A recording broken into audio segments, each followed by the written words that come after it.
tell us when we're live? It says we're live. It says we're live. I don't know if we're actually live, but it does say we are now live. So we might be live. Okay. And only half an hour late, I apologise. Why am I apologising? Right. It wasn't our fault. I can confirm we are in fact live. I was just able to catch the first few seconds of it. So how about we get started? So, I'm going to say one of you can earn yourself DM Inspiration, which is the opportunity to be able to instantly re-roll any roll that you may have in the coming games, and basically for free. However, in order to earn this, you must be able to give a comprehensive recap of the last two sessions for both those listening and those present. Do we get to take it in turns and vote on who's most comprehensive, or? I think that's to the DM's discretion. I can do this. Not only is that terribly autistic, but also terribly time wasting. I can do it. I can do this, and I can do this quickly if you like. First episode, lots of drinking, went into town, sold booze, Grace broke someone's wrist, and Alf killed a dude. Right, second episode, we got together, we met up with a druid, we went off into the woods, met a really big, scary-looking alligator that talks, and met his family of kobolds. I got them drunk, and everyone buggered off, leaving Grace and I to chill with them, whilst they went off into an extremely smelly cave, got some stuff, came back, and then we all had a bit of a piss-up. Okay. He wasn't just some dragonborn. Oh, I forgot as well. Lot. And I forgot something very important. I did forget something very important, so I probably am going to fail on this. But Grace told, or challenged rather, the lizard man, the giant fucking scary ass lizard man, to a fight. He thinks that he lost. Yep. He stole her honor by killing the filth. Yes. The filth. No, you're saying it wrong. You're supposed to say the filth. Sorry, the filth. But yes, I would say that is a. I'd say that just barely scrapes by as a C in terms of a comprehensive recap. So sure, go ahead and go to the top left of your character sheet. And you will see just underneath the name of your character a little inspiration thing. Click the empty box, and that will pop up as like a little dragon-y looking thing, and that's to show that you have DM Inspiration. Outstanding. As I said earlier, that is basically if at any point you decide that you have rolled poorly, you can use that up as a one-time consumable to basically say, "Nah, I want to redo that one, thanks." That could come in useful. Although Grace probably needs that more than me this session. I will be fine. Sure. Alrighty. So, with all of that said, does anybody have any questions before we get going? Anything that needs to be addressed, or shall we get things truly started? Let's get this party started. I think we've delayed enough. We have. Mm-hmm. Yeah. Alrighty then. I still have the list of things that we had to write down from last time. I believe that's still just in.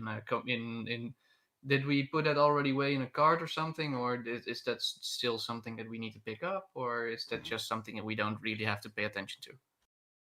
What exactly are you talking about? All the stuff that we The found. stuff we got from the cave. That's all stuff that you all should have discussed out of game regarding who gets a split of what. Well, we can discuss that later. Yeah, I was going to say that didn't happen. So yeah, let's just assume that we moved. To be fair to Trig and I, neither Bruce nor Grace know of this cache of stuff. Well, yes, Because you lot fucked off without us and left us there with the freaking lizards. Yes. Grumble. Yes, they did. Damn right we did. It's okay. I have You're booze. very correct about that. Well, all that said, the sun has risen. The sorry, give me just a moment here. Right.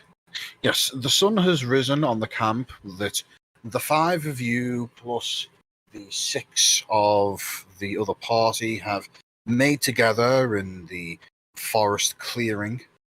The fire that had been set up to burn through the evening is little more than a pile of smouldering ashes. And the various kobolds are apparently sleeping off various levels of hangover from the previous night's revelry, drinking, and, well, I'm sure at the hands of Gruce's efforts, even more drinking. Absolutely. Gruce, you would be aware of the fact that you, having spread about your alcoholic ways, has not been to the not been to the approval of Scrack, but he hasn't explicitly told you not to do it. Yep. And we had a bit of a jam with the old flute and banjo session as well. Scrack's magical self-playing flute, Yes. which seems to have the additional effect of seemingly changing what it's playing in order to tune itself into and play alongside whoever is leading the performance. Apparently resulted in a half-decent performance, despite the fact that the combination of an American South-style banjo and a Japanese flute have probably never been played together before at this point. That must have been a very, very weird rendition of Dixieland. Dueling banjos. Of course. I don't know if banjos can duel with flutes, but we would have tried. But yes. That being said, which of you would be the first to rise to consciousness? Me, since I'm not fucking dead drunk. And I only need 4 hours of rest.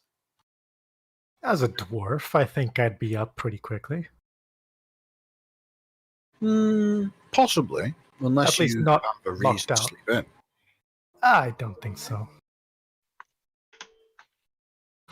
Well then, if any of you have anything to do with in the short time before others are awoken by the ever-rising sun, what would you like to do? Go ahead and explain to me your goals.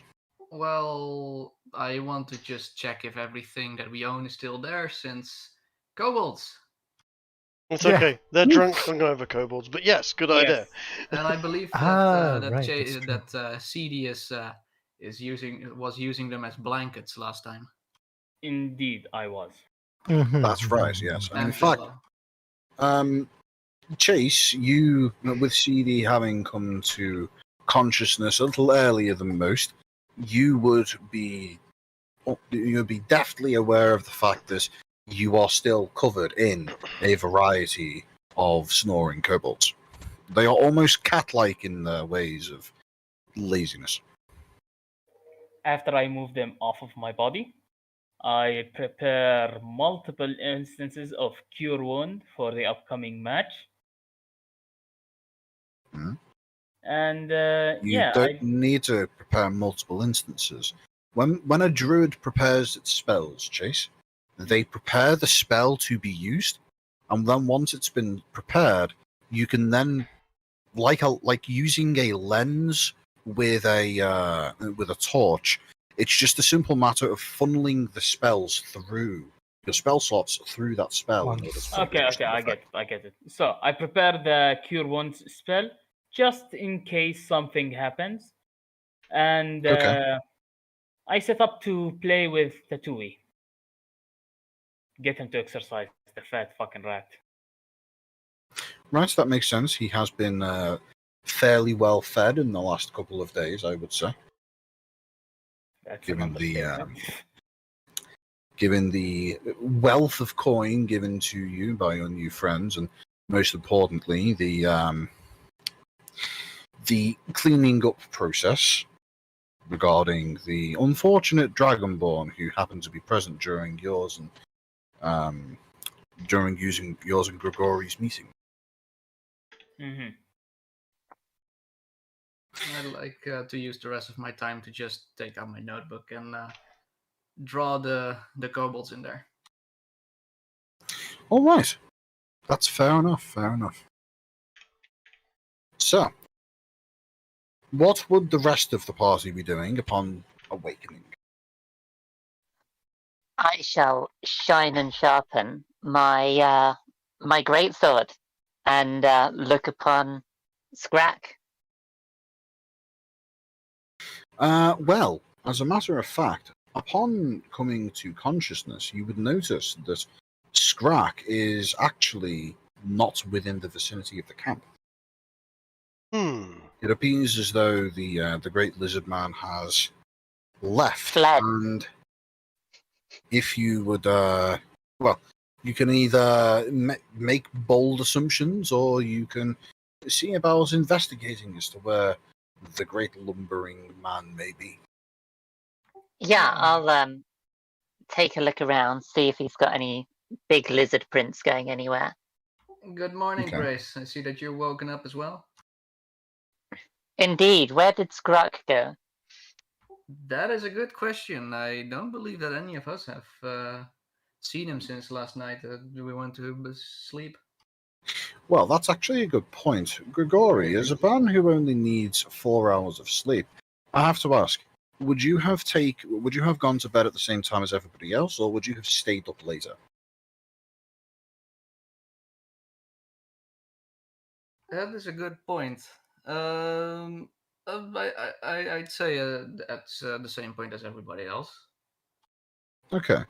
In that case, by the time you had completed the 4 hours rest of the meditation style of resting that elves go through, you would have come to full consciousness once again, and plenty of time to see Scrack go through a routine of sorts, whereby he awakens and then looks about his equipment, picks up a variety of spears and the like from various supplies throughout the camp before having walked off into the forest. This was probably somewhere around the realm of around 2 or 3 hours. Group of kobolds to feed. I'm sure they eat plenty. Yeah, from what I understand, you're gonna fight him. You're probably gonna need some food. Well, they certainly drink plenty. And I'll look over to Groose. I can supply the drink. I will be busy tuning my banjo and maybe trying to work out a nice dueling ditty to play. Try it. Have a go at Spanish guitar. It doesn't really work with a banjo, but you can make some sort of ditty, I'm sure, to put together for it. Well, all that being said, if anybody can actually think of any particular music they might like to play through the bots to liven up this upcoming fight, feel free to go ahead. I'm sure there's some Witcher music. Oh, actually, you might be right. Witcher music might be perfect. I'm looking at some Sergio Leone soundtracks at the present moment. Look into, hold on, because I can't play. If I play it to listen to it, it will immediately come through on the actual stream.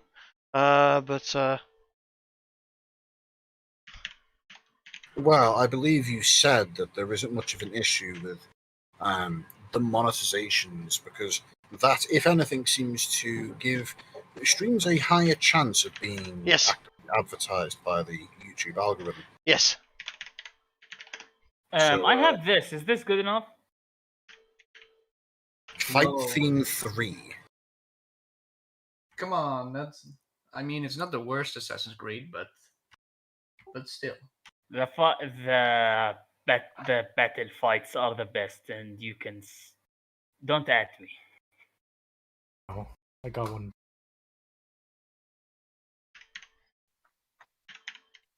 Well, as I say, it's up to the players to decide what would be an appropriate piece of music to play. But for now, Grace, Yes. about a half hour passes beyond the point where both you, your companions, and several of the kobolds seemingly begin all coming to a state of wakefulness, all within varying time frames. As Skrak makes his way back towards the camp, you see that he appears to be dragging the carcass of something. Oh, we have music being played. I'm going to have to mute that because I get distracted by music. But yes, as Skrak is making his way back towards the camp, you note that he appears to be dragging the large and apparently recently killed carcass of what appears to be a wild boar of sorts. A wild hog? Mm-hmm. Nice. The See What that and creatures- say, The creature that he has killed is large and clearly something of a well-meaning meal that you could all potentially easily fill your bellies with prior to a fight starting.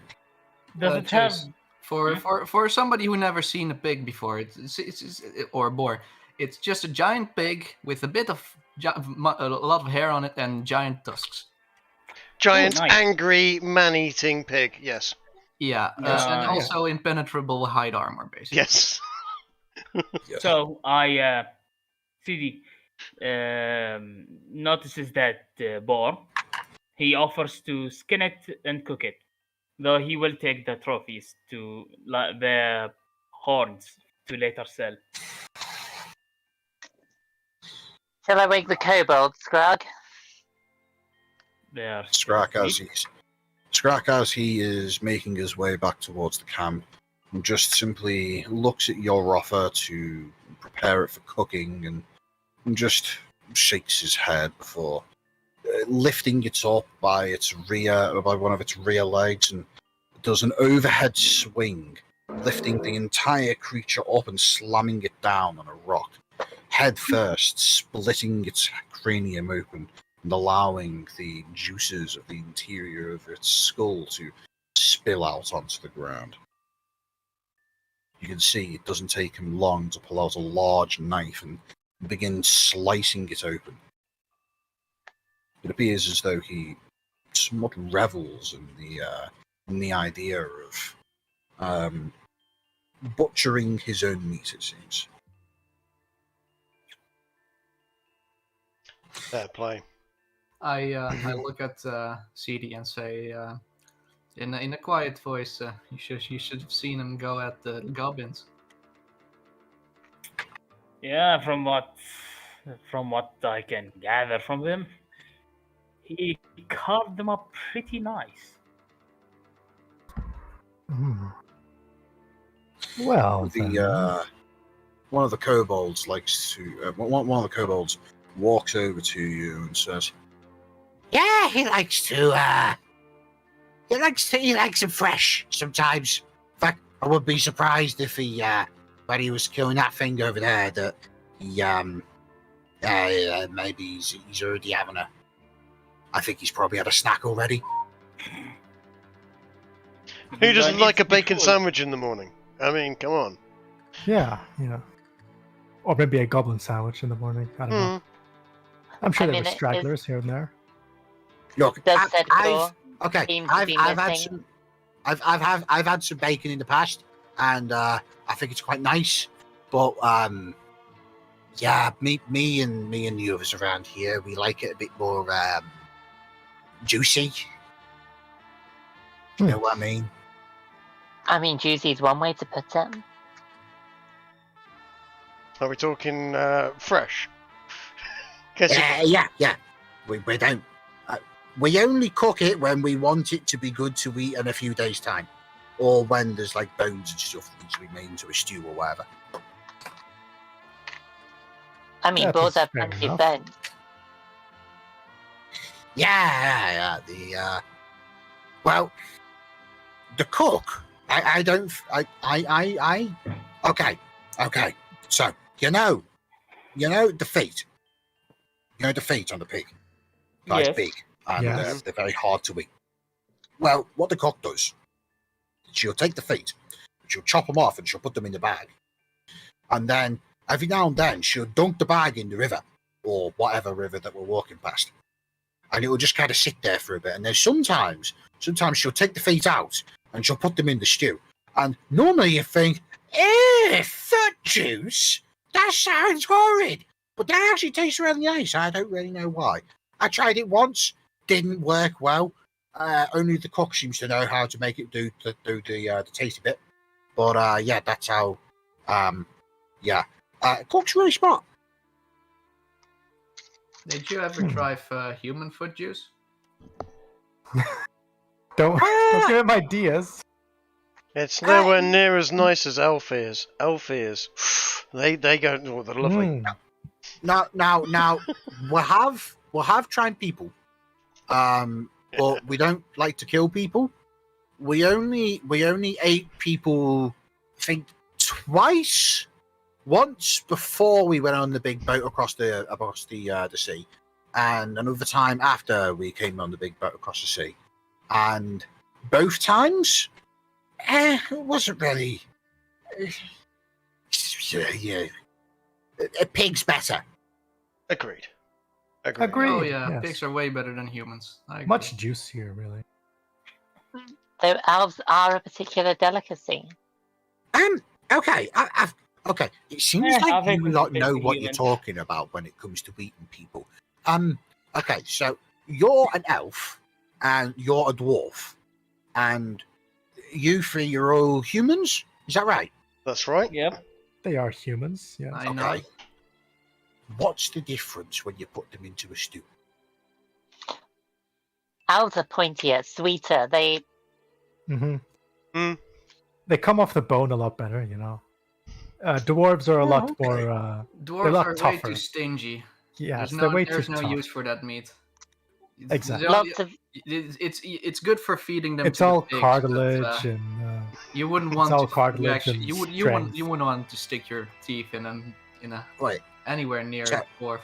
Wait. You talk about dwarfs, Yeah. but the dwarfs are the what? Well, but the dwarves are the short and the fat ones. Usually, the short and the fat things, like that pig over there that Scrack's still chopping up. It's- Usually, those ones are the ones that taste the best, aren't they? You would think that, but It's cartilage and muscle, my friend. It's nothing. not muscle. Yeah. It's pure muscle. Exactly. Yes. it is That's rare the to bit that find a tastes the dwarf best, though. that's lean. No, wolves are all muscle too, but they taste like crap. I don't think I've ever eaten a wolf. Well, you don't want to either. Just I've like you eaten a never wolf. want to eat a dwarf either. And the person actually didn't Shut up, Seedy. think about it. You shut up, you fucking knife-eared fuck.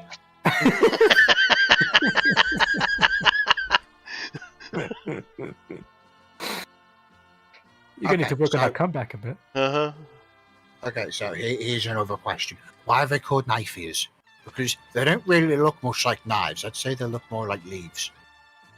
Yeah, well, there are people who accept them as leaf ears, knife ears. It's more because, like, elves are backstabby. That's why they're called knife ears.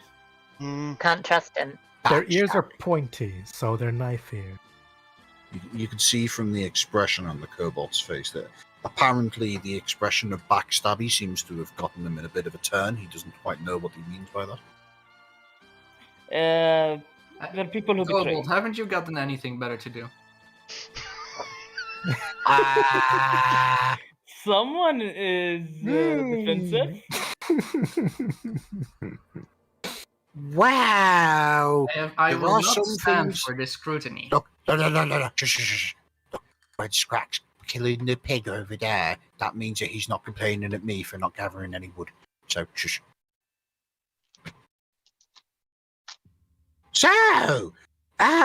So, okay.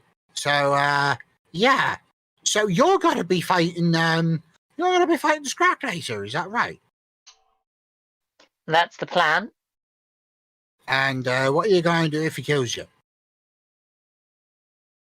Well, it's not really Tell him something you to think heal about now, is it? eventually. I mean, Well, then she'll die, won't she?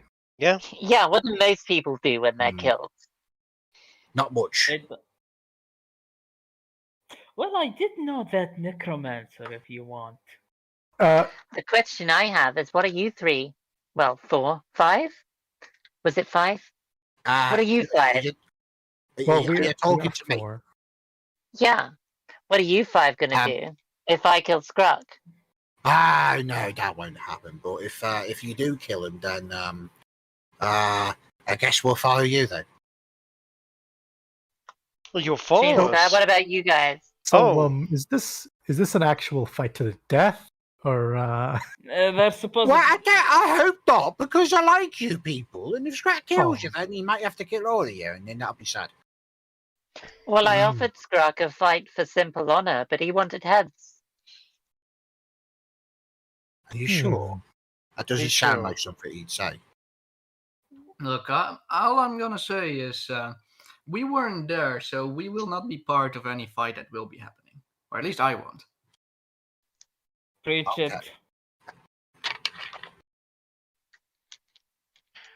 If I remember those rightly, of you it superior was humans can definitely fight for themselves. yeah.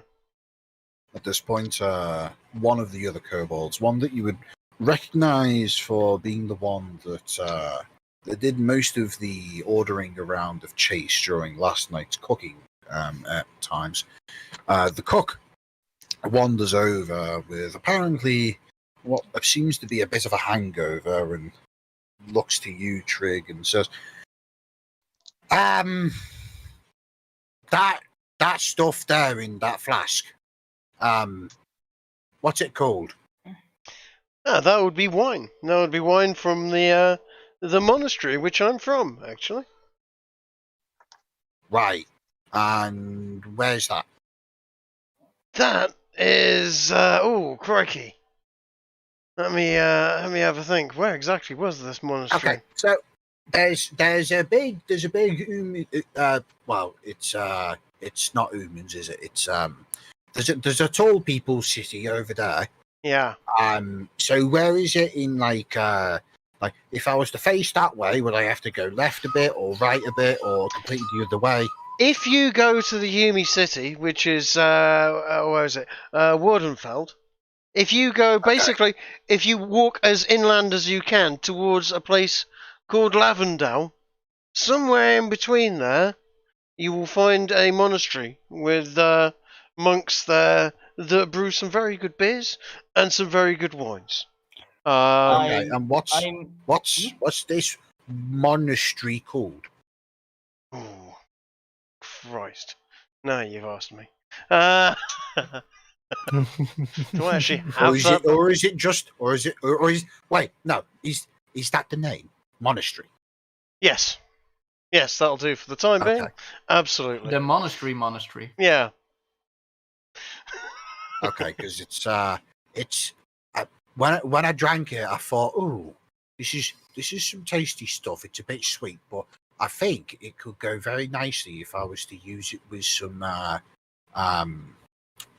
not with the pig stuff that Scrack cutting up over there, but it would go better with what are those big things that go meow? What, Cow. cows? cows. You mean beef? Cows, is that what they're called? Yeah. Nah, Yes. the meat that comes off those, that doesn't have much flavour to it sometimes.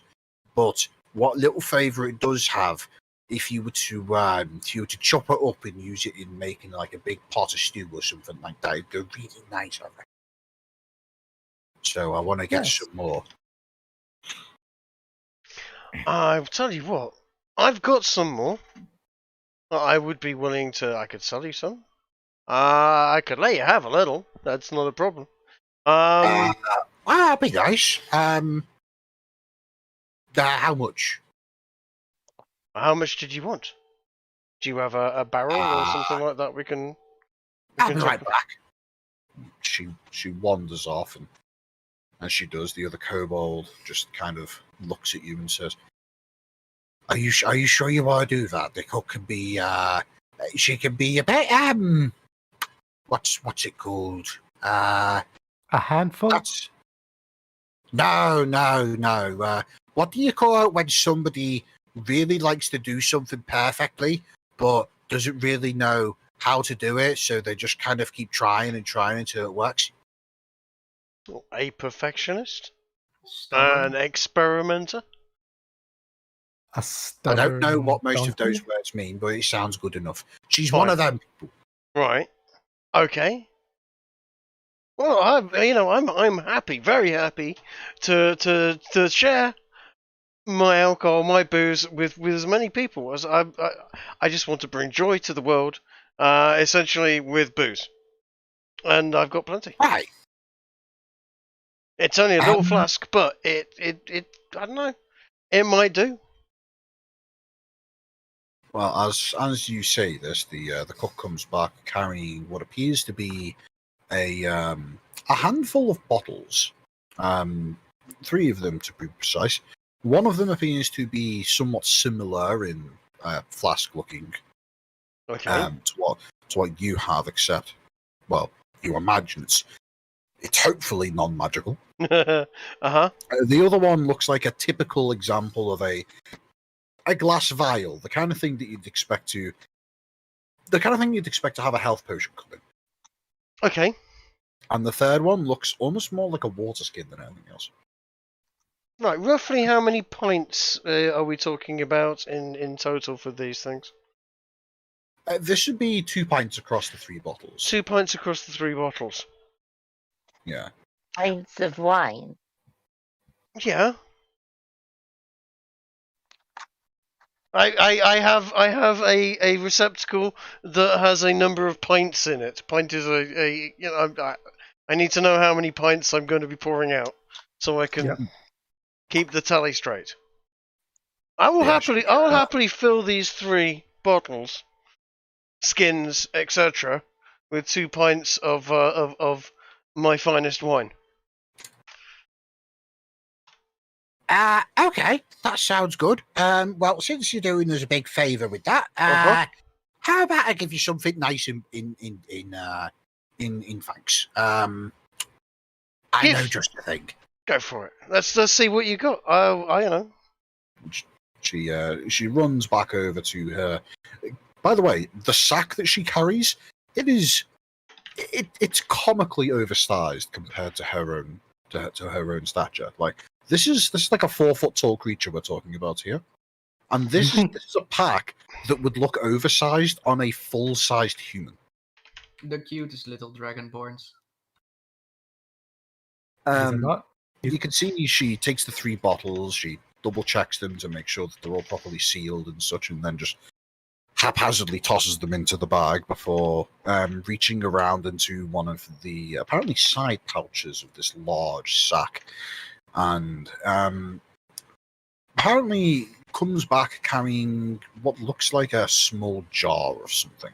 Mm-hmm. It's entirely opaque, and she holds it up in an open hand and says, one time we were in a place that was across the sea, and Scrack and a couple of friends decided that they wanted to go and get themselves into trouble. So they found a bunch of those bees that were over there, and they went over and they got the whole thing, and one of them used this really weird magic stuff. And basically, suddenly, all the bees were dead, and everything was cold to the touch. It was all really, really cold. And then all of a sudden, it was really, really warm again, but the bees didn't come back to life. They were just dead. So they took the beehive and, well, they got this stuff out of it. That's apparently it's called honey. And it was really nice up until you took just a little bit too much of it. And then all of a sudden, everything went really, really colourful. Really? I only tried a little bit of it myself, and I stopped it when I noticed that suddenly the flowers started looking really tasty, and then this is the last of it. It's well, I've never found any of it since, and it's really well, it doesn't taste too good, but well. We had some of it and we sold it to someone and they gave us a lot of money for it. So I think it's it's good stuff. Here you go. Take it. I accept. Thank you very much. I think that a fair trade. Good on you. Thank you. This is funny, honey, isn't it? From the description, you can assume that this is a example of a very small jar, something that could easily fit within the palm of your hand. You would guess it's a couple spoonfuls at most. Okay. But yes, this is funny, honey. It's the stuff that if you drink enough of it, you will start seeing things that may or may not necessarily exist. It is made from the nectar of rhododendrons. So I hear. In legend. Or the D&D equivalent of them. Yes, rhododendrons, by the way. This is a bit of knowledge that I would say Groose would probably know, but others wouldn't. Rhododendrons in this setting do actually have a bit more of an effect to them than what you would normally expect of the equivalent in real life. For example, it's possible to take the root of a rhododendron and grind it down and ferment it into a powder, which, when imbibed or otherwise infused into the bloodstream of someone, causes them to become highly susceptible to new ideas, shall we say? So this setting has opium. Nice. No, it's not opium. It's okay, not far off psilocybin. You will trip balls on rhododendron. So we sounds can like do our own little MK Ultra experiment. I am thinking that this might get added to my brewer supplies and herbalism kit. So what you're saying sounds is like a you very don't start the drug trade. I escaped one mafia to make another one. Nice. we don't have to start a drugs trade with it. We just persuade people to our cause. A quick with wine, quick, yes. A quick story aside from a previous campaign that I've run. One player in particular managed to get their hands on some of this stuff called rhododendron rot, as it was known, and he coated a blade with it before stabbing someone with the stuff. That person then proceeded to become entirely susceptible to suggestions for the next hour, basically doing literally anything that was commanded of this poor NPC, before dropping dead. Like, just dead. Gone. Yeah. You're lucky Winnie is not part of this campaign. That's all I'm going to have to say.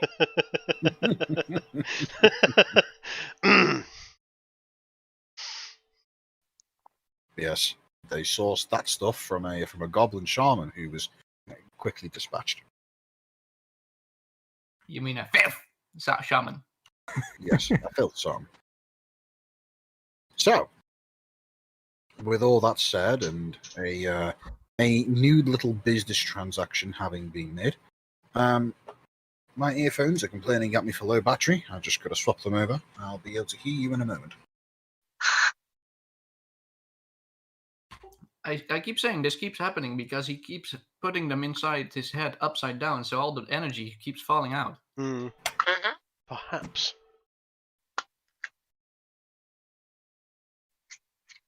Dear God, I've just seen that gif of the guy riding the boar. I know it's brilliant. He's like, this is fantastic. He's got to spin the boar around a bit to charge it up, and then That is, whoosh. yeah. All right. What have you been talking about in my absence? The GIF in the chat. The guy riding the boar. The guy riding the ball. It's Just interesting that you darn were it. able to find the gift that so closely resembles the means by which Scrack actually hunted down the poor thing. Oh no.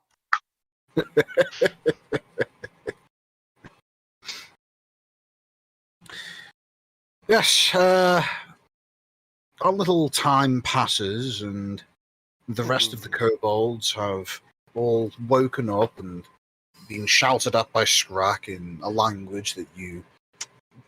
Well, actually, those of you who speak Draconic would recognize the fact that Scrack was basically just giving each of them their own separate tasks for the morning, like ordering one to go off to the forest to gather up some wood, and another one to get the last embers from the fire and revive it, and so on and so forth. Can I stop you just for a second? Can I just tiny taste the honey and roll to see how much I might know about this honey? Because I have a cunning plan that I might be able to use if I know enough about this honey. But Okay. I would say if you want to, you can take a very small twig and just quickly get a drop on the end of it and touch it to your tongue. okay. Roll me a skill check of your choice. This would be this is a case where, depending on what the skill you choose and how high you roll, that will determine the effects of the. I'm thinking, would medicine be a good one for this? Yes, medicine would work. Oh, I'm gonna give a medicine roll in that case. No. You know nothing about this. Yeah, you get the honey and you touch it to your tongue, and it does taste sweet, but good lord, does it have an initial bitter, just a horrible tang of utter bitterness touches your tongue, and it really throws you for a loop, thinking that what you were about to put in your mouth should have tasted of honey, but this instead tastes closer to earwax. Awful stuff. But after a short while, you notice that the bitter tingling sensation on your tongue doesn't seem to go away. And in the next few moments, you do notice that, as previously described, the world does get just that little bit more vibrant. Like maybe someone has taken the digital enhancing filters and just touched everything up by 1 or 2%. I'm gonna have to find someone that can tell me more about this. In that case, I can't just start acting like Goose knows what I might know about things. So, yeah, that was a dumbass's role, basically. I can Unfortunately, help you out. Goose doesn't know a whole lot about this substance. He's not heard of it, and if he has, he's since forgotten it in a drunken haze. Which is probably not that surprising. I've lived in a big city. I know about many such things. Perhaps I can assist you in this endeavor. Would you like to try a tiny drop? I would. Go ahead and roll for me a medicine check of your own, Marsh. It's better. It's Unfortunately, you, upon getting the drop of honey and placing it on your tongue and swilling it around, you do note the horrible initial shock of bitterness, followed up briefly by the barest hint of sweet floral nature. But unfortunately, you're not even so fortunate as to get the sudden additional saturation of the world. It just seems to be a bit nasty. Can I try So, this stuff and see? We're all just gonna get slightly high by the end. Everyone's slightly high. Okay. Yes, sure. Okay. I take CD says, give me that. He dips a little twig, you know what they did. Mm-hmm. Apparently I know a lot more about Oh this my shit. fuck! Thank God for that. so Okay. yes, I just want to, before we cover what CD just did, just worth pointing out that Gunnar, your unfortunately your dwarven resistance to poisons means that most of the effects of this substance are quite roundly resisted, and you feel none of the interesting side effects and only the horrible taste of bitterness in your mouth. Right. That But yes, Just on it, you're Chase. immune to positive drugs. Yeah, what do I Chase. know? As you take a drop of this funny honey, as it's now known, and you apply, before it even touches your tongue, as you open the jar and look in, you are immediately hit with a smell that you yourself are familiar with. This is a substance which has, in years gone by, as a short lasting, but somewhat lucrative fad within the orcish city of Ulrichberg. This is a substance that was once traded as a recreational drug over there. It was often mixed into various teas or other beverages in order to enhance the experience of having a social gathering, and for the most part is imported over from the ocean. It's quite rare, and the fact that you're even seeing any outside of Ulrichberg this many years after the fad wore off is in of itself somewhat surprising. But yes, you are familiar with this substance, and you know that it is quite entertaining if used correctly. What's it called again? Not funny honey. What's it actually called? What Trig said before. This is a honey that is actually derived from the rhododendron plant, which is It's a real thing, guys. it's common across all of the world, but within this setting, the specific bee variety that is attracted to the rhododendron and actually produces this substance is only found over on the continent of Akavir, meaning it's incredibly difficult to find this specific honey substance over on the continent of Yesrallaw. As CD tastes this and gets hit. Holy shit, I thought they ran out of this shit a long time ago. Wait, you know of this? Yeah, it was really bloody popular at Ulrichberg. A couple of years before, when I was fucking hell, I can't remember how long. You usually mix it with tea, so the nastiness goes away and it tastes a lot better. It's basically a happy juice, I guess. Really? It makes the tea a lot more entertaining, like wine entertaining, heavy fucking wine entertaining. Interesting. People giggle. Yeah, if you want, I guess I can make you some tea and mix it with it. You will be giggling like a retard after a bit, though. Well, I fair mean, warning. it's honey, and I know something of brewing, and we can brew mead from honey. No. There's a reason why they only mixed it with tea. All right. Besides, No. wait. It's his stuff. No, If he no. wants to do that. Ginger, would brewing it into mead ruin it, or would it enhance it? That much you don't know. Look, Bruce, Mhm.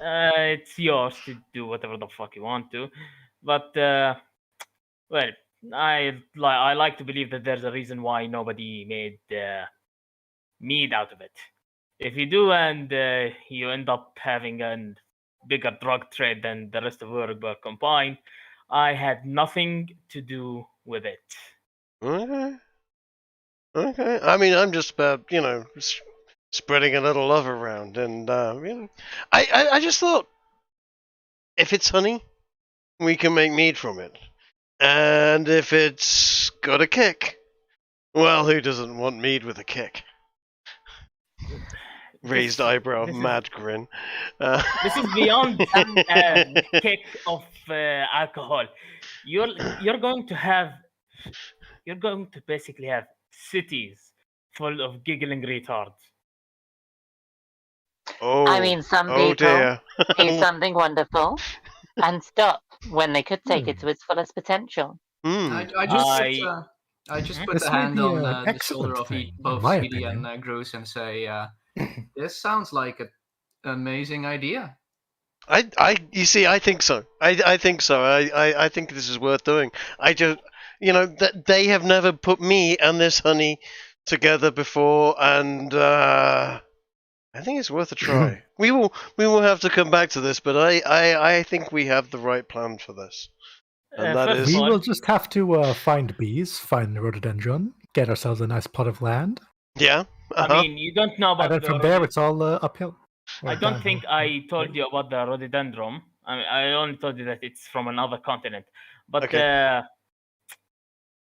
If you ask me about the type of plant, I will tell you. But CD makes a quick note to not ever tell you what grinding the roots of rhododendron ever fucking does to people.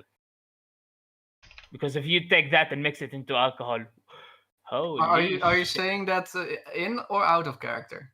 No, this is out of character. He makes it. Keep it to yourself. Just to there we make go. Sure. I've given you a quick little piece of information for you there, Trig. Thank you. This is something that the conversations that you and CD share, as well as some other information that you're probably able to dig out of the recesses of your mind. This is what you've been able to gather so far. Okay. Feel free to share with the class if you feel it's appropriate. Why not? Why not? This is an Anagi's bliss. Is that how we're pronouncing that? I think so. Made from a variety of bee native to the continent of Avantina. Once popular in Urugberg, but has since become far more rare and valuable, thus becoming nearly unheard of outside certain social circles. It has some interesting effects, depending on how it is used / imbibed. I think this is worth making into a small batch of mead. This sounds like one hell of a party. If we go back to if we go into Lavendale and Melbourne. Because even Vernfell. I believe such a thing would be quite attracted to the dwarves there. Oh, I don't think it's dwarves. Dwarves like their booze, but they can drink a hell of a lot of it. What we want to do is find a bunch of lightweights who can't hack their booze and get them really, really off the trolley. Yeah. That's way more fun. Exactly. CD just looks at the party and says, "I'm going to end up alcohol poisoning a shit ton of people, aren't I?" It's not truly poisoning if they're having fun. It's not you, it's we. I could just imagine Groose with open arms walking over to this group of otherwise very reluctant people and just gathering them all into a big hug against their will and just saying, "Don't worry, we're all in this together." Just remember, it's not your fault if they're weaker than you. Exactly. Those are words to live by. Yep, quite. Damn. Bury your moral compass. Bury your moral compass. Bury your moral compass. Your moral compass is a roulette wheel. You don't even know about. Wait, you say that in character or not? No. Thank God, because I would ask you, the fuck is a roulette wheel?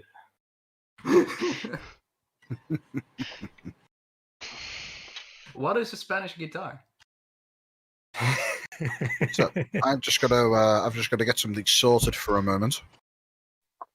Feel free to just talk among yourselves for a bit. Yeah. The reason I say we should make this into mead is because rhododendron honey is a real thing. Okay. I've never heard of it till now, but it's a very, very real thing. have you ever tried it?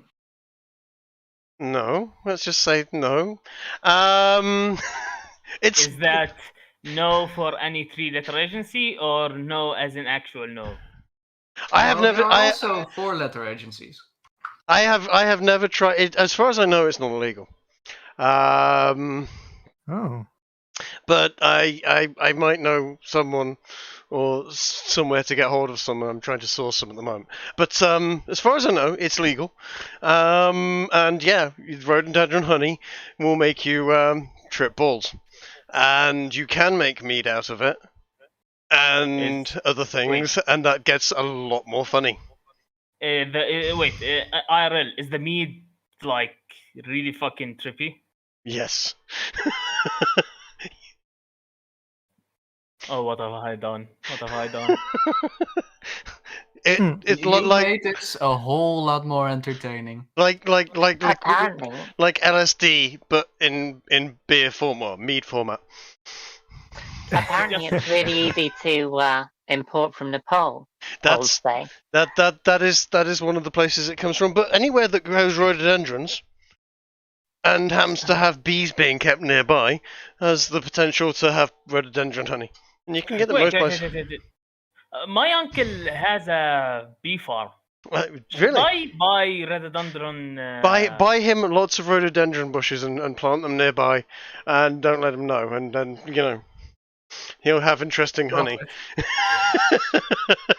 The I feel best like you're honey going in to poison a Jordan. lot of people. I feel like you're going to make his business boom, and I don't like that. You can look it up on eBay if you like. Rhododendron seeds, nice. Okay, I'll buy a whole fucking batch. Ask him to plant these all around his fucking farmhouse because he is in the in the sticks, like outside cities. Yeah. He has a big pile of. Wait, my dad actually inherited a lot of land. You're either going to make me rich, or you're going to make something in here illegal in a few years. You know that, right? Why not both? Uh, How will I even fucking market that? Outside the country, of course. Never get high on your own supply. Fair enough. Hold on. Okay, it's just CD imagines the whole fucking empire you're going to make of giggling fucking morons, and like as you bear hug him, he is really fucking pale. I just pat CD on the back. Thank you for sharing this beautiful information with us. I swear to God, I will market this to the elves. Don't you fucking worry. There you Oh go. no! The elves will be first to have this. They are like it, aren't they? In the setting, I mean. I'm sure it'll be extra effective against them. I'm just personally a very bad drinker. Well, hopefully, a lot more of them are very bad drinker, especially the higher ups, because if they get on this stuff, one less objectively evil enemy is gone from the campaign. From what I understand, elves do not have the strongest of stomachs. Don't let me There you go. stop you.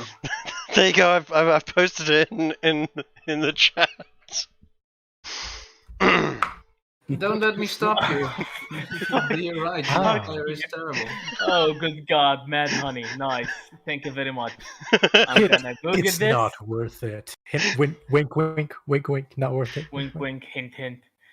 Oh, good fucking God. He's go. Oh, it's red. Oh, cool. Mm-hmm. What I know about the stuff is that it's red. It's very pungent, and generally speaking, it's difficult to come by in polite society. All right. CD swallows a bit of his morals and ego, and tells him, "Hey, Groose.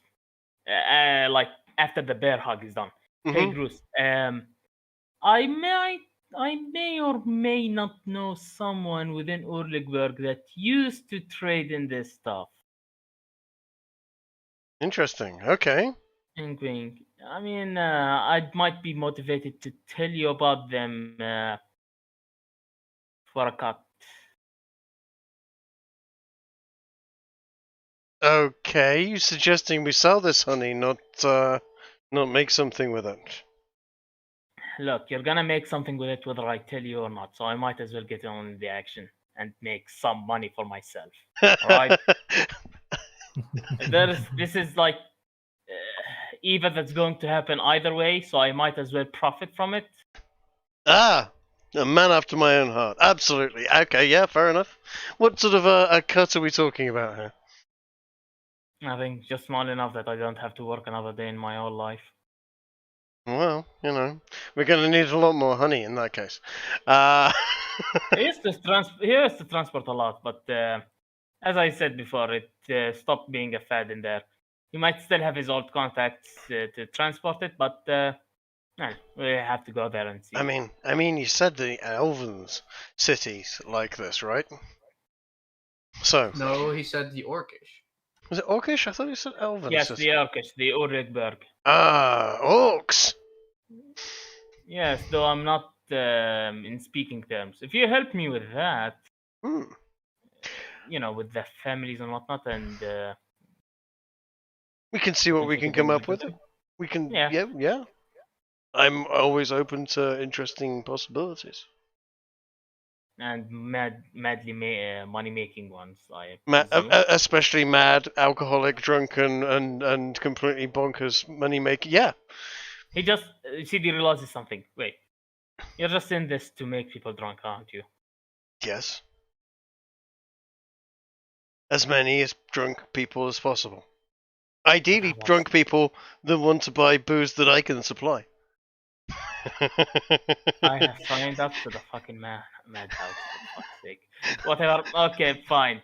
I believe Bruce's motto can best be described as, it's not about the money. However, if I can get money out of it... Yeah, absolutely. No, it's about spreading the love. Not about the money, it's about the honey. As much of it as we can get. Indeed. I'm just gonna go to cooking before I have to kill myself. It's not about the money, but money's nice. I just go to Skrak and help him cut up the boar and cook it. The Skrak is mostly complete with the process of butchering the animal when you make your way over, but he does hand you over a large leg of the creature. Basically just tells you to go about completely skinning the thing and cutting off the strips of meat and basically just getting rid of the sinew and keeping the bone and the meat itself.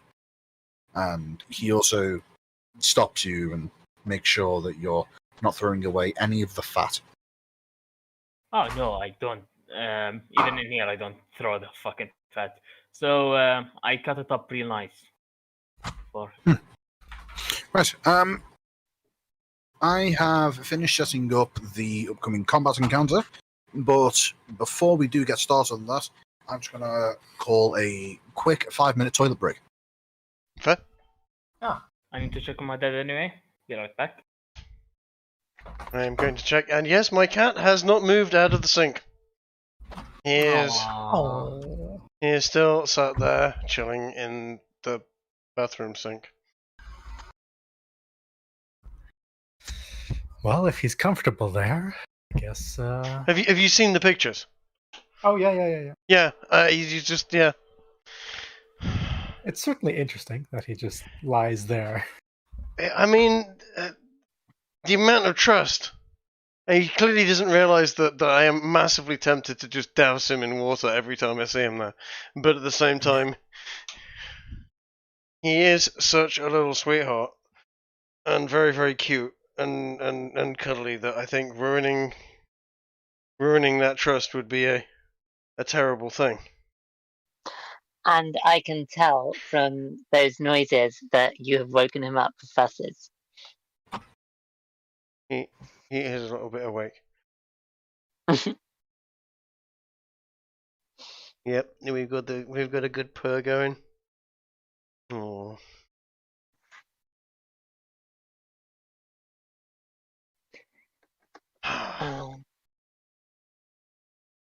There we go. Right, hold on a second.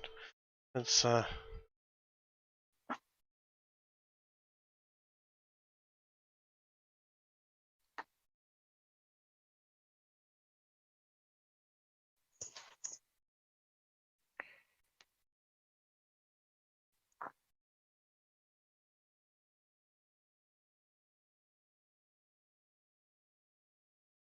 Jack is apparently in need of some performance enhancement. Who? Where? What is being said? Am I In missing? in the chat, Jack is apparently in need of some performance enhancement.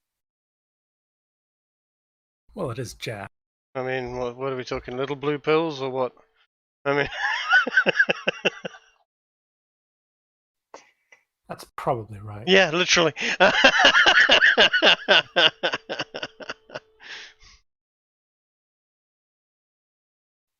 Oh, damn. Anyone that thinks they don't need to improve, they're not aiming high enough. I mean, presumably, if you aim too high, you miss completely. Well, you certainly get complaints about, sticky hair, etc. Ew. Why do I have to come back to that? Welcome back, Ginge. And look, it's fine. Every now and then, you've got to come back to sticky hair. This is part of life. No, I don't. I refuse. Thank you. There you go. The stream can see. There you go. A gratuitous pussy shot for anyone watching the stream. How else are you going to get paid?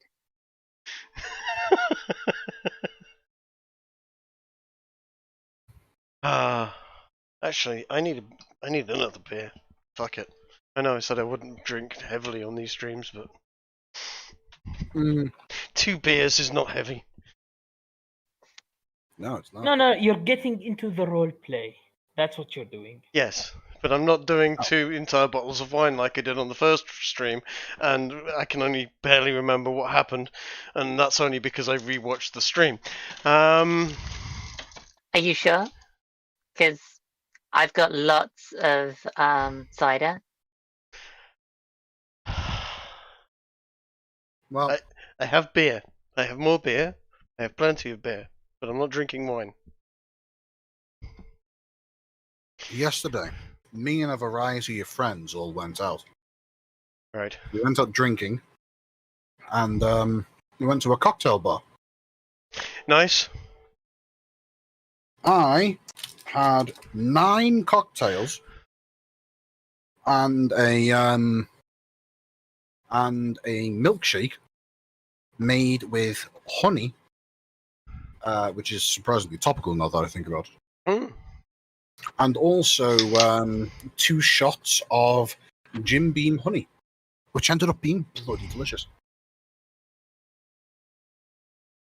Nice. Where can you find that in Yesrallaw? Do enjoy. What did they call it? I do enjoy what? A good cocktail. Mm. They They had this one cocktail on the menu that was made up of some amaretto, gin, and some cranberry juice or whatever, but I'm not entirely sure how they managed to do it this way, but it ended up tasting just about identical to a cherry Bakewell tart. Okay. Oh wow. Yeah, Only yeah. in liquid form. Yeah. Delicious. I had like 6 of those. See, I mean, I'm just a mental case, and I like it. I like Long Island iced teas. They make a very, very mean Long Island iced tea. Also make a pretty decent espresso martini and so on. So yeah, To be fair, Long Island iced teas are lovely. they are. I've never had one. What goes into a Long Island iced tea? Right, you want tequila, gin, Mhm. vodka, triple sec or Cointreau, and oh god, what's the last one? Is there anything non-alcoholic that goes into this? Yeah, we'll get there. Gin, vodka, Cointreau, tequila. I'm missing something. Vodka. I've said vodka. Have I said vodka twice? Yeah. You said vodka several times now. I've missed something. It's 5 shots. Right. 5 shots of basically clear alcohol. Cointreau is one of them, or triple sec, which is basically an orange tasting one.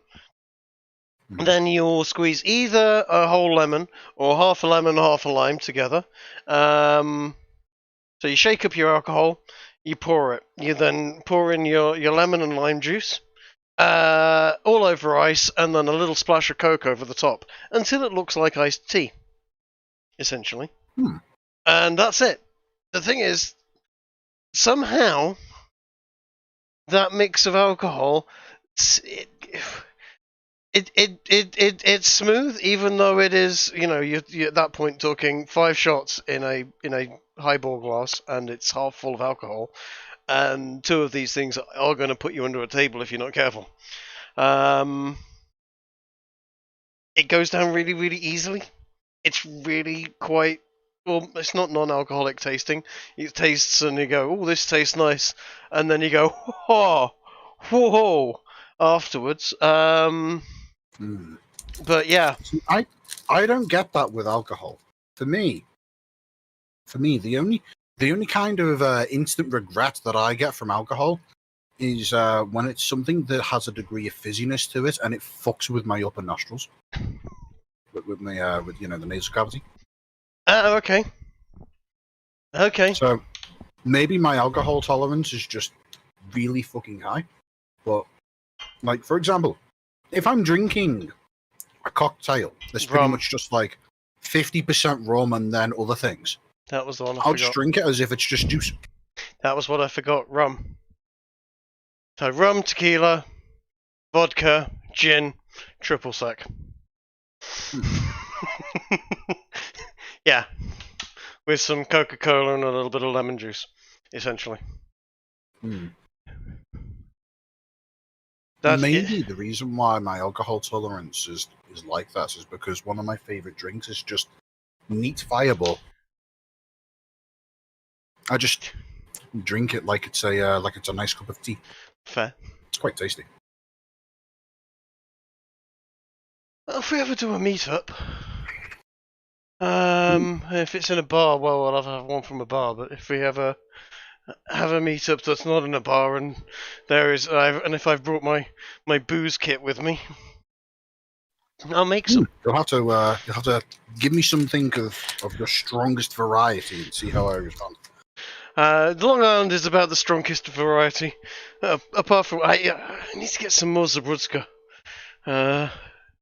Bison grass vodka.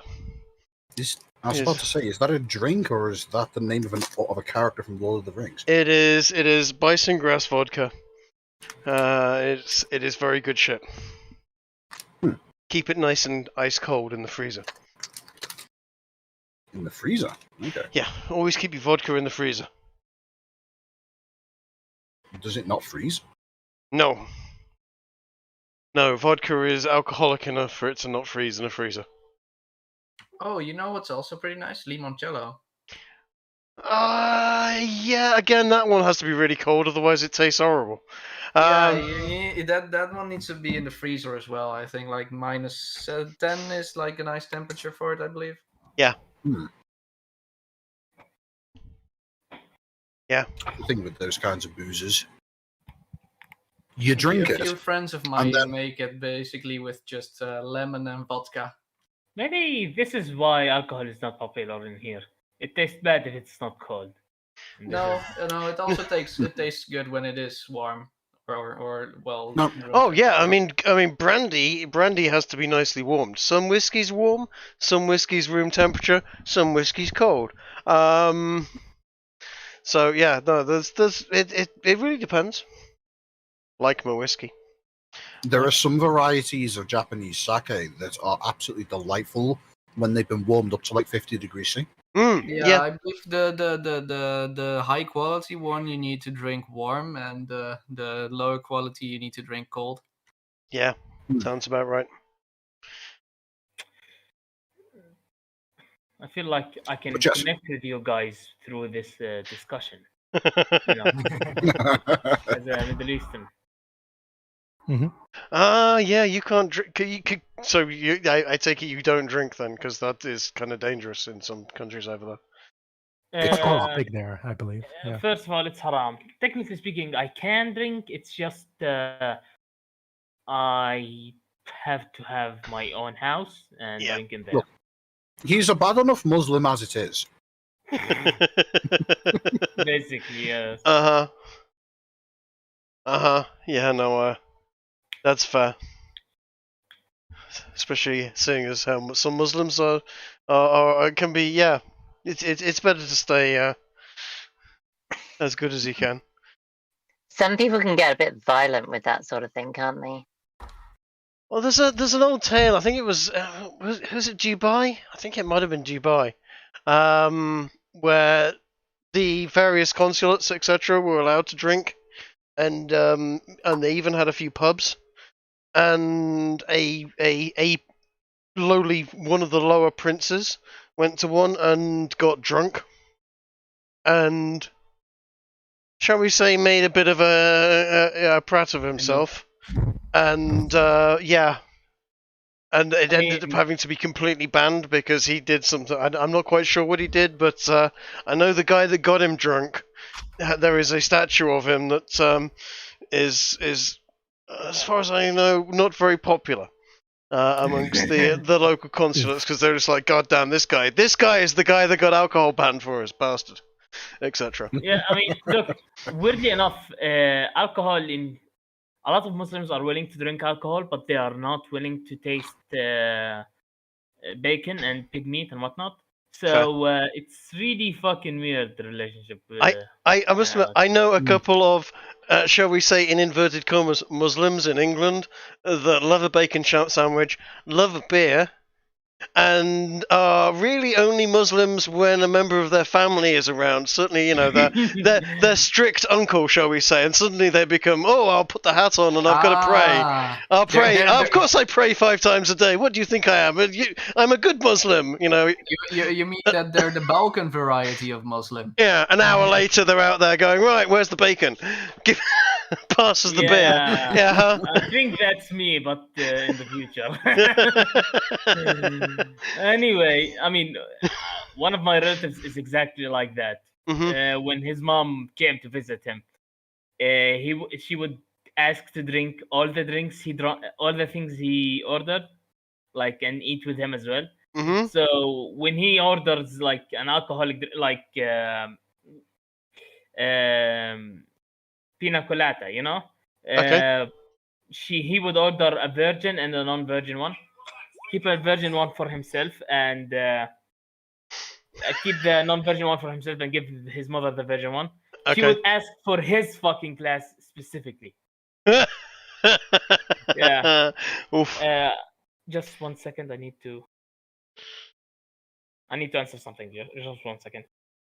Alrighty. Well, alcohol, the cause of and solution to all of life's problems. Yes, as Magoot says in in the stream chats. Johnny Walker Blue is the preferred tipple of Arab sheikhs at American engineering schools. Doesn't surprise me. Does not surprise me. There is an excellent Yes Prime Minister episode. I don't know. I'm sort of channeling an old 80s BBC program or TV show in England, where they're in an Arab country, and no one's allowed to drink at the consular affair, and they get phone calls from the communications room from Mr. Walker's on the phone for you, sir. Johnny Walker. Oh right, okay, I'll be in a moment. You know, and Gordon's called for you. Mr. Daniels on the line from America. Jack? Oh, okay, I'll be right there. Yeah. I'm gonna have to go for 10 minutes or so. My brother, I thought he was going to get the cat food, but he fucking forgot, so I have to, because everything is about to close down in a bit. Fuck. Yes, fuck him. I'll be right back. Yes. All right. Well, I suppose in that case we have to ask ourselves: shall we go on with Grace's duel before Chase gets back, or should we figure out a way to delay until then? Well, I can talk an almighty amount of shit about almighty amount of different subjects, but A great and useful talent, I'm sure. yes, it's always served me well. We could, however, shove Grace into the Into the The arena. meat blender. Into the ring for our amusement. The grinder. Yeah. Well, let's hold a vote. All in favour of sacrificing Grace? Fight! Fight. The worst thing is, I know I've done this to myself, and I wouldn't take it back.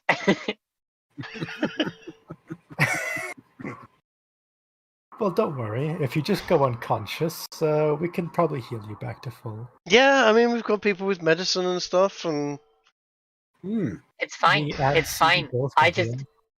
I just need to not lose. Yeah. well, yeah.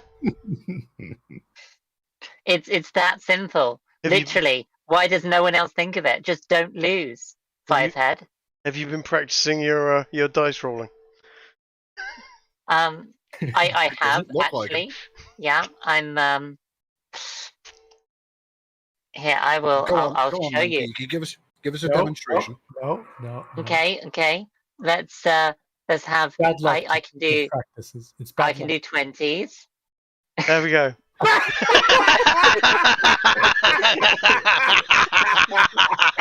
What did I say? It's bad luck. I really don't do practice. Oh. Couldn't I'm gonna be have done fine. it better if it had been written to be. Oh no. Oh, man. That's What sorry I could had to be this way, possibly Kiki. go wrong? Oh, this I is hope going to you've be a got- short duel. I hope you've got a new character concept on the wings. Oh dear.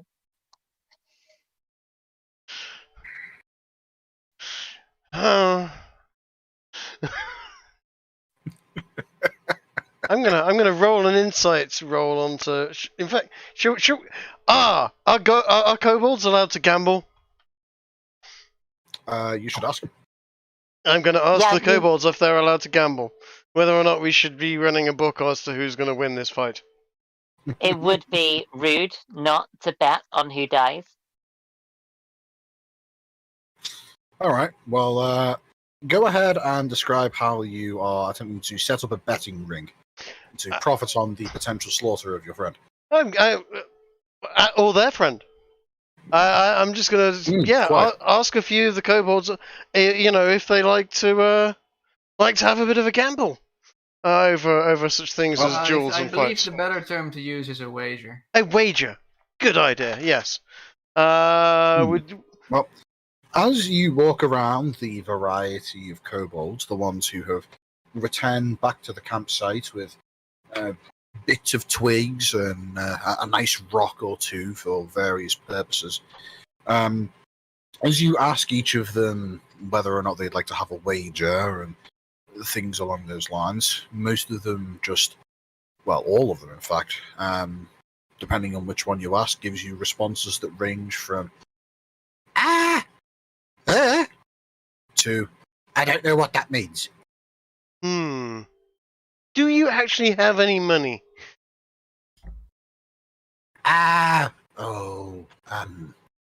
What's that? I might.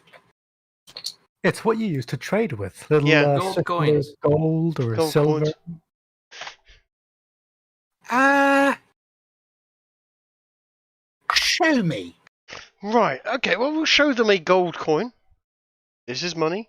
This is a gold coin. There are silver coins and copper coins as well. As you give this demonstration of how currency works to this kobold who is stroking a non-existent beard with intense observation. After you finish your demonstration, he looks at you and gives a quick shake of his head and says, "No, don't got none of that." What Oh, do you have? go ask the cook. Yeah. Actually, that's a great idea. Cook seems to know a few things about a few things. I wonder if he's willing to. He might have something worth. She. They. Cook It. is a She. no. Transgender ideology doesn't exist within the kobold psyche, I'm afraid. They exist in a clearly dichotomy of he's and she's, and, well, there is technically a third category, but that's dead, and at that point it doesn't really matter. Fair. Let's go and talk to her. As you walk over and approach the cook, you see she's busy working through her bag, taking out rocks, putting in rocks, taking out things and bits and pieces and whatever. You notice that one of the kobolds who had previously been in charge of tending to the fire seems to have provided her with a small burning lump of wood, which she has carefully placed into a small ceramic jar. Yes, outside of that, once you approach and start speaking, she looks at you and says, sorry, I wasn't listening. Well, I was just going to say that as our friend and your friend are about to have a bit of a duel, I wondered if you would care for a wager on the result of that duel. Are you familiar with the term? See, she screws her eyes up and thinks for a moment before saying, yeah, I think I know what that is. That's where you put something forward, and if one person wins, well, okay, so two people put something forward, depending on the outcome of something that we haven't worked out yet. And if it goes one way, then one person gets to take everything, and if it goes the other person gets to take everything. Is that about right? That's about perfect, yes. Right. Okay. What have you got that might interest us? Well, I have some money, but I'm told you guys don't use money very often, or at all. Right. Yeah, money. Okay, so you know Scrack? Yeah. You know how he's really big? Yeah. He's very scary. Don't you agree? A bit, yeah. Okay, let's say for example, if you were in one of the tall people cities Mm-hmm. and you saw Scrack walking towards your front gate, would you let him in? Probably not. Yeah, we don't go to cities very often, so we don't have much use for money. I see. I get that the money. Like I learned this from an old friend that used to hang around with us, but then he went away. Yeah, money is that stuff that can be used in cities and shops or other places where the tall people live. But because we can't go there, it's basically just bits of heavy stuff that gets in the way. So, well, I have a bit of money. But what have you got that might be good for us? And you see she turns around and starts scrounging away in the large sack again. Basically, she basically jumps into the sack for all intents and purposes. Aww. We do have a few. I was going to say, do we have any bits and bobs? I mean, I am pretty thin on items. Yeah, I've got a flask of banjo and some funny honey, and that's about it. We picked up a couple swords in that cave. Maybe they're interested in that. I have it here described as a variety of semi-valuable knickknacks. Yes. Well, it's a list. We have a list of stuff, but No, that's one item on said list that Ginger gave us. No. I remember. Oh yes, knickknacks. Yes. I mean, Number 6, a variety of semi-valuable knickknacks. I'm sure we can just show them to the kobolds and see how they feel about them. I mean, this is just filling air at this point in time. For let it be known that we are waiting on Chase. Yes, Chase to come back with cat food. He could just chase said cat. The Teach only you way something, that he's satisfying pussy is by cat food. Damn. I am back from my trip to purchase cat food. Wow, that was quick. That was quick. Damn. Yeah, I was running. Outstanding. No, thank you. Right. Well, in that case, maybe you'd be able to help with the dilemma. You see, Groose wants to make bets on the upcoming duel. However, the kobolds have very, very little useful money. And the rest of the party is trying to figure out some other way to barter with them in creating such a betting pool. I mean, I was really just trying to sort of, fill time whilst whilst Chase was away to go and get cat food. I mean, now it's over. I mean, as they don't have an awful lot to barter with or wager with, it was a nice idea. But if they don't have anything, that's fine. Oh, well, the cook does come back out with a small jingling pouch of what you can assume to be some amount of coinage. She basically says that there's not much in here, but she could add it onto the pile for you. But if you want, you can just simply match that bet, which would amount to a single gold piece worth of money. I'll match that with a single gold piece of money. All right, then. So, the bets are made. Let us move over. Oh, Chase? Who's Groose betting on? I'm going to bet on Grace. Wait. Well, It's a stupid bet, but I am known to do stupid things, so that's okay. So wait, you're Wait, betting what do you Grace mean? would win. What do you mean it's a stupid bet? You know what? I'm inspired by you have clearly rolled all the ones you're going to roll for at least another minute or two. Yeah. See, look. I'm fine. Right, okay. Okay, so Groose is betting that Grace would win, yes? Mm-hmm. Let me roll an intelligence check. If I fail it, I'm gonna bet on Grace as well. Okay. Can I do something that would get him disadvantage? It would give Scrack disadvantage. No. To give Chase a disadvantage on his intelligence roll.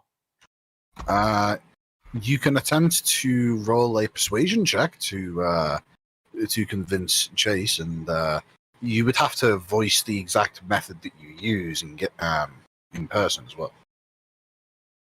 Okay. Look, have you seen our paladin? There's no way that she would be beaten in battle. Look at those pecs. I mean those abs. I mean those. Just You- trail off and name everything. That javelin. That's a big paladin. You do make a good point. Shall I roll the persuasion check? Yeah, go ahead and roll persuasion. Yes. Alrighty. So, given the nature of his argument and the role of his persuasion check, let's see. Chase, would you agree that that would give you disadvantage on rolling your intelligence check to determine which side of the bet you're going to fall on? So wait, he basically told me, look at this tomboy. She could never Yes. lose. Yes. Pretty much, yeah. Well, he won. have- I roll with I have- I was just going to say, I've also polished everything to a shimmer, including spear tips. Look at this glistening tomboy. All Go right. on, roll your intelligence check. Hey, I lost. Come on. Fuck it. I just take one gold coin and put it on the pipe. Well, the Wait, the kobolds can't really match that, can they? No. the Uh, kobold- That doesn't Yeah. matter. the That doesn't kobold, the matter. cook, she looks at you and then I looks. bet. over at- I slowly just when I realize that.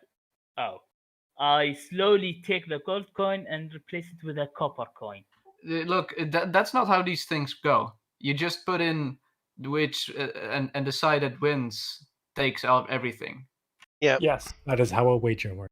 Yeah, you don't have to put in the exact amount. It's not poker. Yeah. Oh, I just want to point out that forget it. I'm not going to say anything. Go ahead. all right. I just put a single gold coin. Yep. I removed it from my gold points in here because I That's know high. how much I'm going to get back from this. I have done the same. It is fantastic, I must say, to have such overwhelming support. 2 gold. Yep. We, Yeah, I bet on you. Come on, I bet on you. we stand to win. I know, that's what I'm saying. So the cook just simply sits upon the large sack of various camping goods and supplies that the kobolds carry with them, and just looks you over and just to the party as a whole. Well, I can't really think of much else to offer you. Yeah, there's not much people like us can offer people like you, and it looks like that the same applies the other way around. So yeah, she just shouts off, "Scrack, are you ready?" And doesn't seem to be a response from Scrack. If you look over, you'll see that he has gotten a bit shorter. The long grass of the clearing in which you've made camp seems to be concealing his form a little bit, but if you had to guess, you would say he's either sitting or kneeling or some other form of action.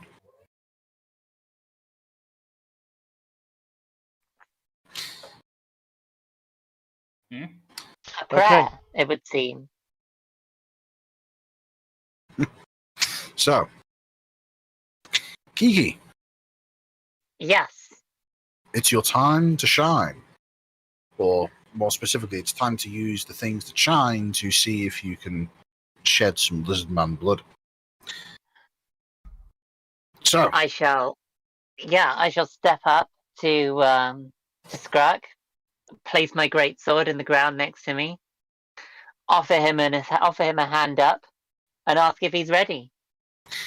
as you approach Skrak, you see that he is kneeling down, and he has his eyes closed and his head hung, apparently in some kind of ritualistic prayer. But what is noteworthy is what lies before him. Embedded into the grass, lying on its side, is a hefty hefty great axe.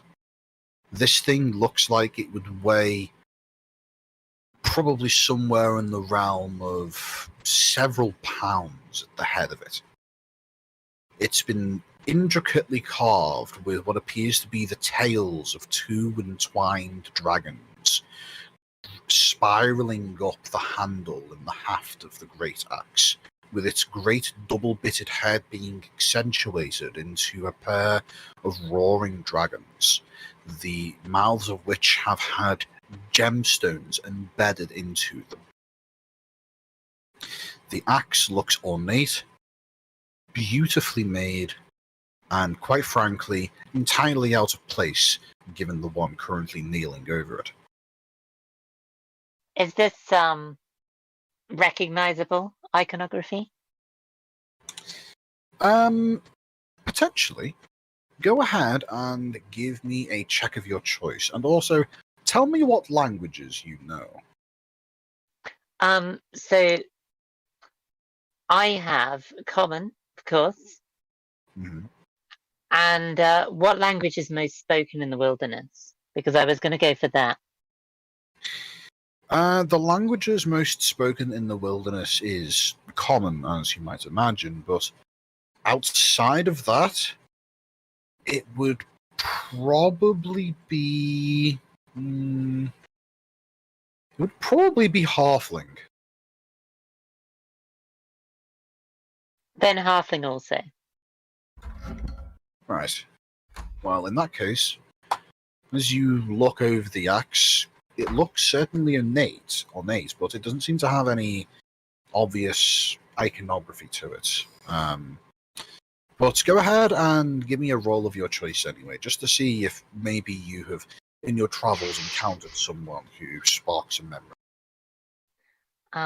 Religion or investigation? Religion sounds good. So does investigation. Either one. As I say, the way I do skill checks is the player determines what they think would be most appropriate, and then depending on how high they roll, the results speak for themselves. So you've rolled a 19 religion. As you look over the axe, you see that there doesn't seem to be much in the way of inscriptions, but there is a very definitive style of crafting to it, which it looks like it might possibly be related to the style of weapons crafting that you'd expect to see from a Dragonborn, but there is only some very distant cultural relations. For the most part, it looks as though it's made by a smithing style that is entirely unique, or at the very least foreign to you, who is both familiar with the varieties of weapons that are available in the world as part of your paladin faith. But the most noteworthy aspect about it is that it's entirely foreign to your knowledge. Great. So we found an indie sword. What? What would appear so? Indie, indie games, indie sword. Mm-hmm. Why does I see? It's a joke. I'm sorry. Just Out of this mosque. As you walk over and you say you offer him a hand to get up. Mm-hmm. When you do, his eyes open and he looks at you and says, "That is not necessary," before quickly changing his stance and standing up with relative ease, before bending over and with one hand grasped just below the head of the axe, lifts it up to its full height, before wielding it in two hands and saying, "This is a trophy from my times across the sea. It is powerful, and I will use it in our duel. Do not hold back, or you may find your head cleaved from its shoulders." Indeed. and I shall step to a reasonable distance and adopt a stance myself.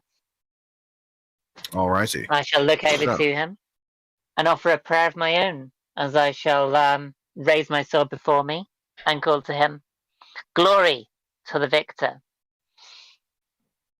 He doesn't respond, but he releases a loud snort of air with a nod of agreement.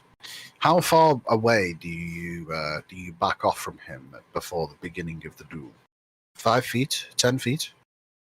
Let's do 10. 10 is good. Alright then. Okay, so I'm just going to drag us over to a battle map. I would have chosen 30, but okay. 30 for goodness, no, we're not cowards.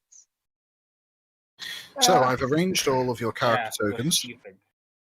There's a bit of a clearing in the middle of the forest. It's not too big, but for the most part, I have arranged a kind of audience on both sides.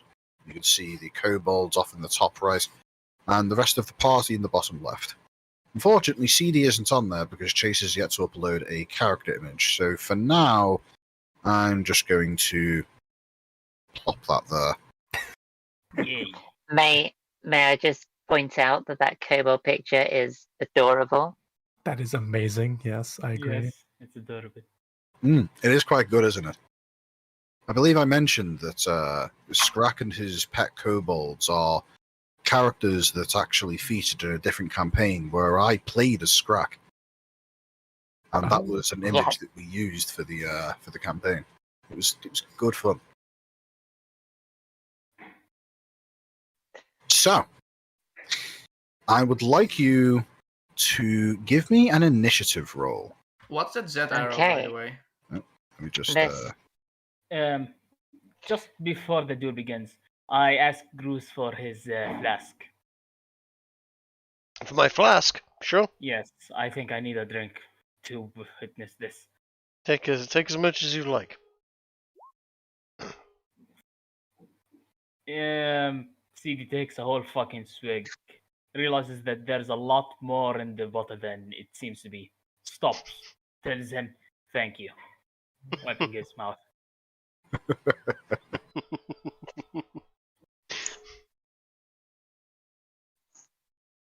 All right. So, in regards to your question as to what the Z means, it's supposed to be an N, and it points north. Wait. How did I read how did I see a Z in that? Don't worry, you're not going insane. I just rotated it. Okay.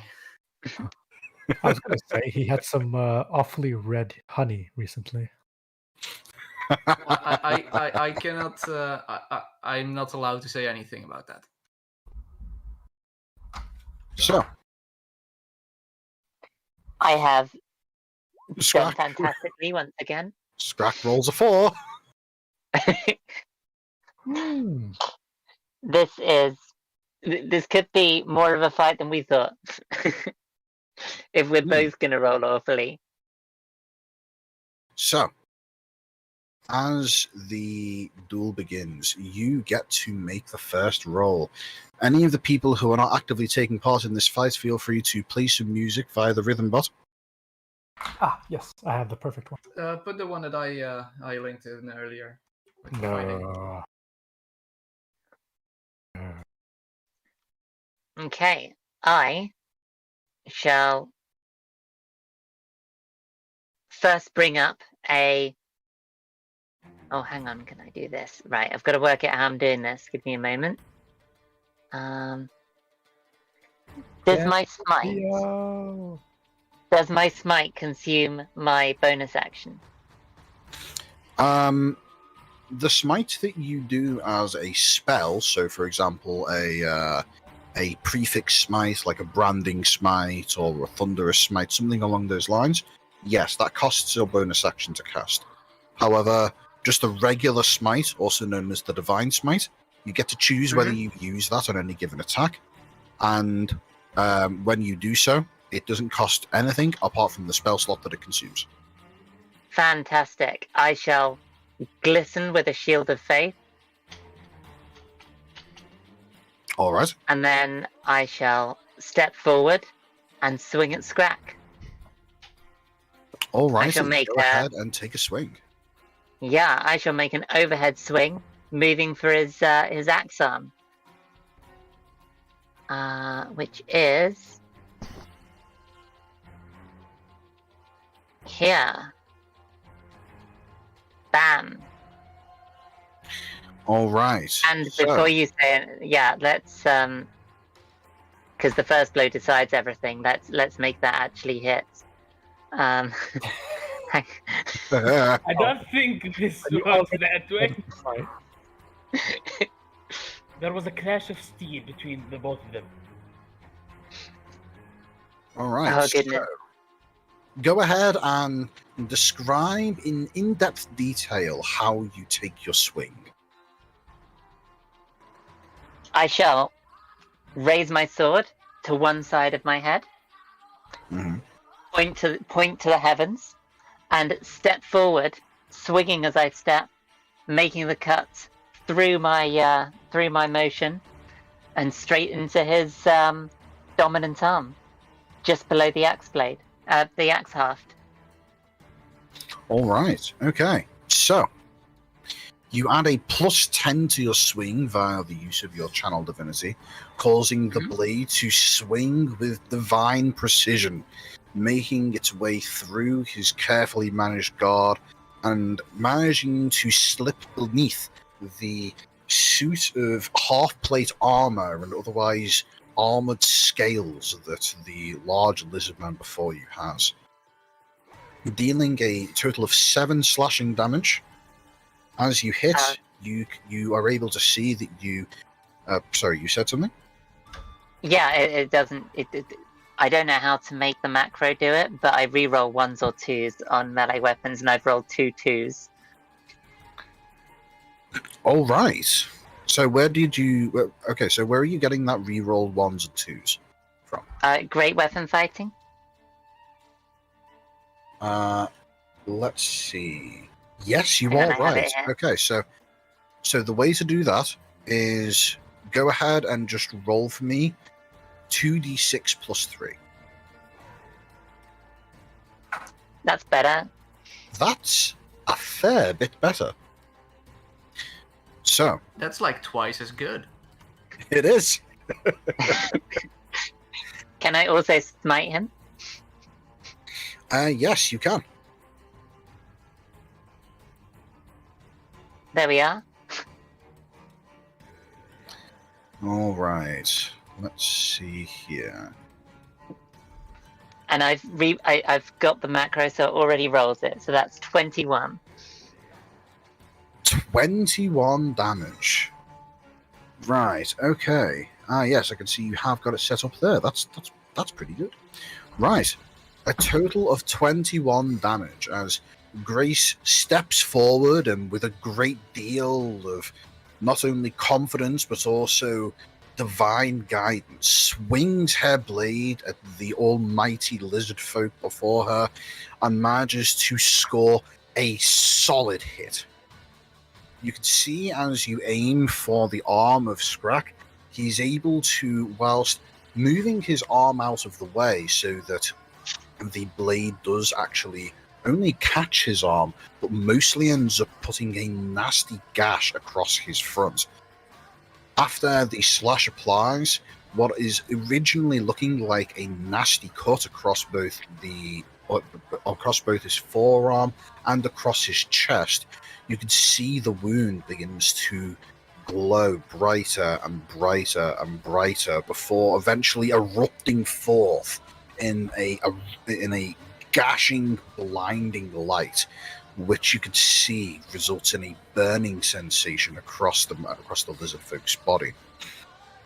Overall, you can tell that you did quite a considerable amount of damage to the creature, and as the swing comes to a close, you see as he looks at you,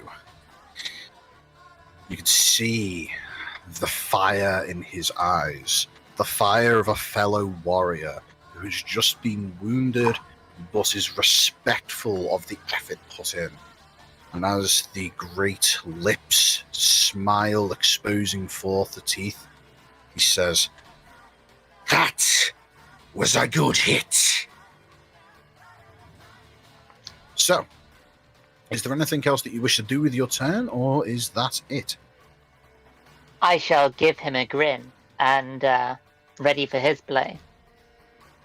Alrighty. So, Scrack readies himself. He takes the axe. You can tell that he goes through the motions of doing a quick couple of swings and apparently refamiliarizing himself with the weight of the weapon. And before moving in and taking a swing at you.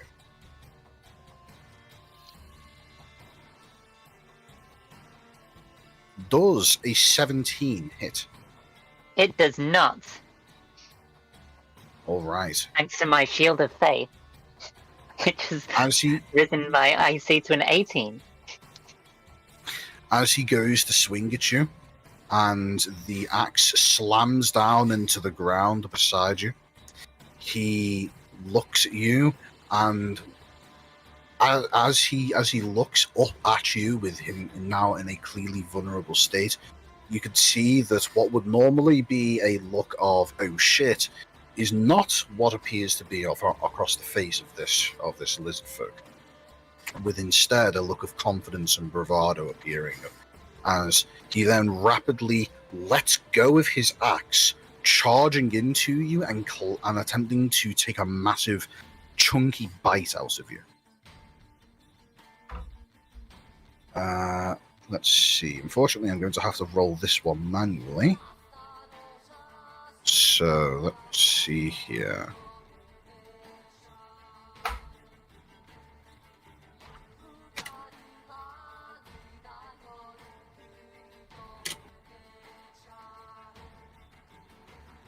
Does a 25 hit you?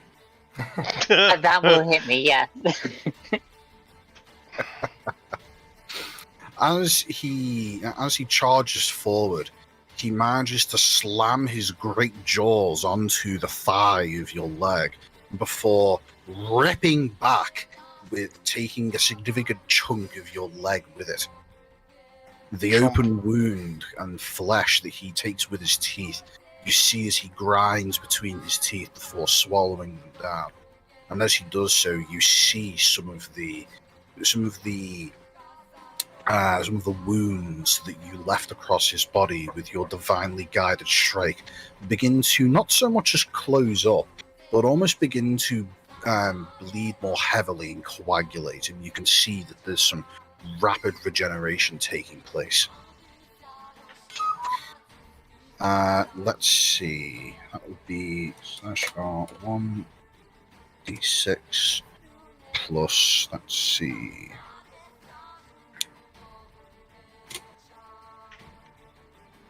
Ah, that's a terrible roll. You take 6 hit points worth of hurt. Good lord.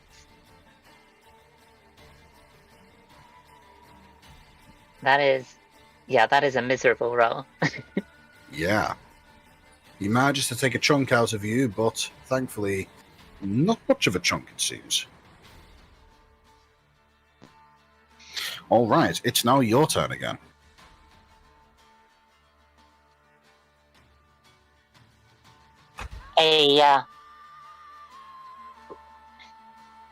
Trickery, I see.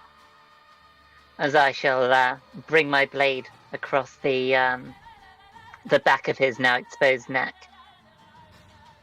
Alright, go ahead. Here we are. Oh goodness, why is everything so hard to find? Bam. Jesus Christ. Right, well, I can confirm that a 21 does hit, and you manage to lay in another 11 slashing damage into him. As you bring the sword down and slice it into the flesh across his neck, the resilient hide-like scales that go across the back of his neck seem to be able to rebuff the blade before it can cut too deeply, but still you leave him with a significant wound.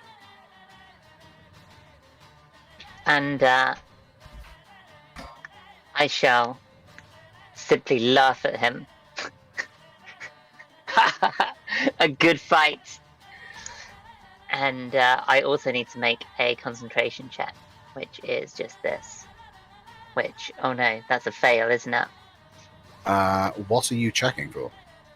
I've taken damage with a concentration spell active. Oh yes, the Shield of Faith.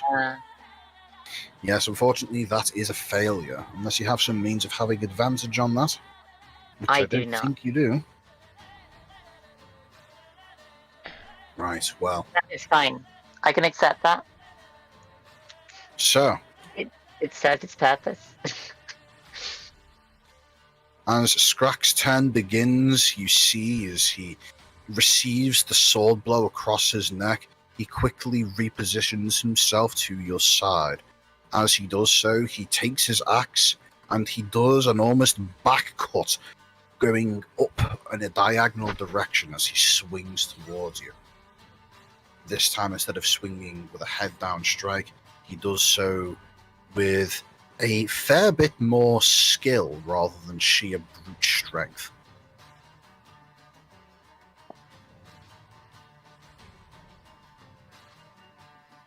Does that is. A 22 hit? You already know it does. Right.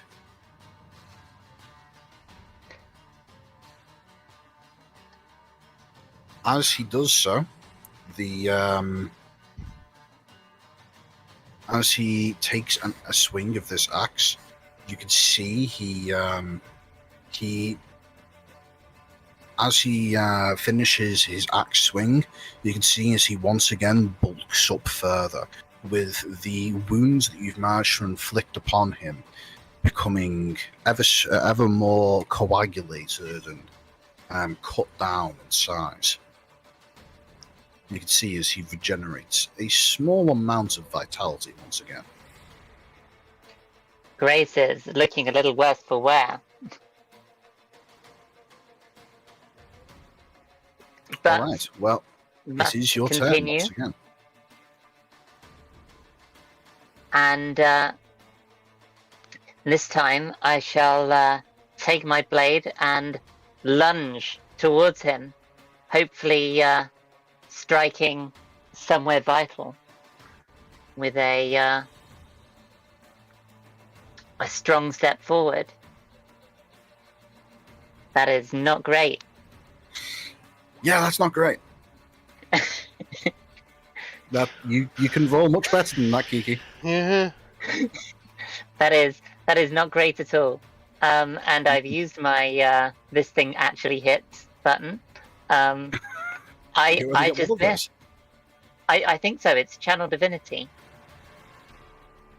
Right. Okay. Well, that's unfortunate.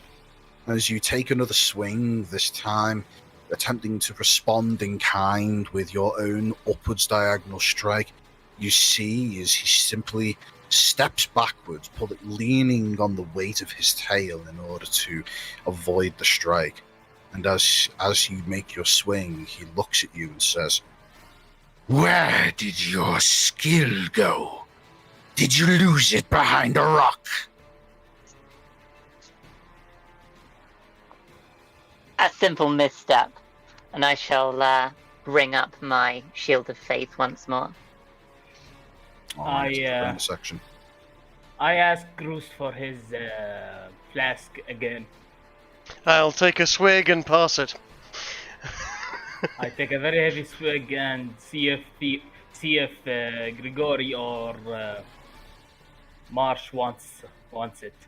I just have my arms crossed and wave it away. No, thank you. While I'm looking at the fight, I'm gonna scream to the kobolds on the other side.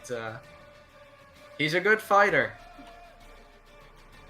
As you scream over to the kobolds on the other side of this ad hoc arena, you see that they just seem to be ignoring you.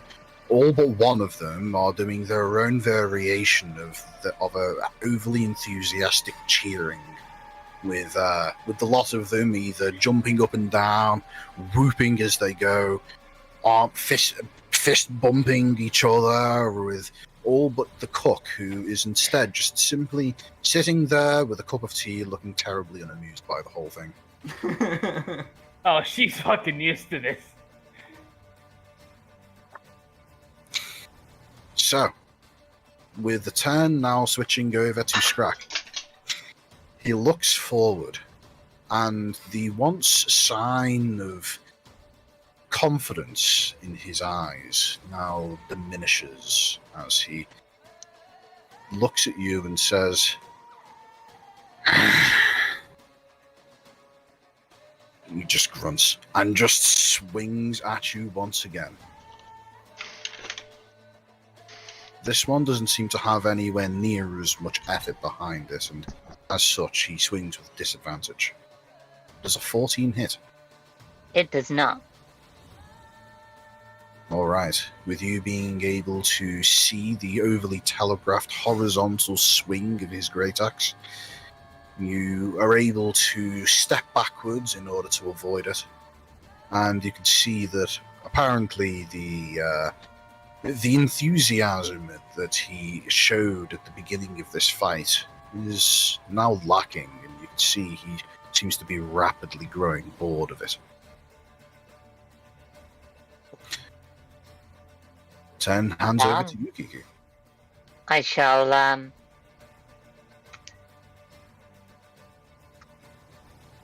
bring forth the might of my artifact. That's a miserable amount, but I shall cast it in advance of my strike, and I shall, taking this parry, move into a lunge for the shoulder. All right. Go ahead and roll to attack.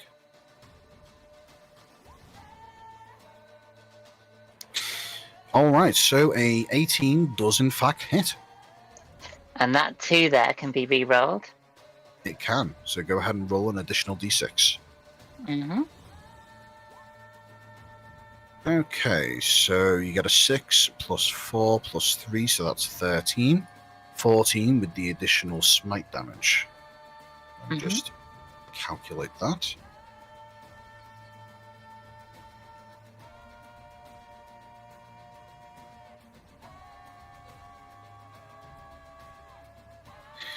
Okay. And now let's roll to see if he is able to resist the terrifying influence of your smite. I'm not as terrifying as I would be. It is a mere 12. Well, it is a wisdom saving throw, so let's see. With a natural 16 plus his various bonuses, he easily resists the fearing effect of your smite. But you do in fact manage to land another solid blow on him, and doing so seems to reignite the fervor with which he is holding this fight. Once again, you see the fire of battle light within his face, and he takes a step forward, cleanly making himself open to attack, whilst also taking a heavy vertical swing directly upwards.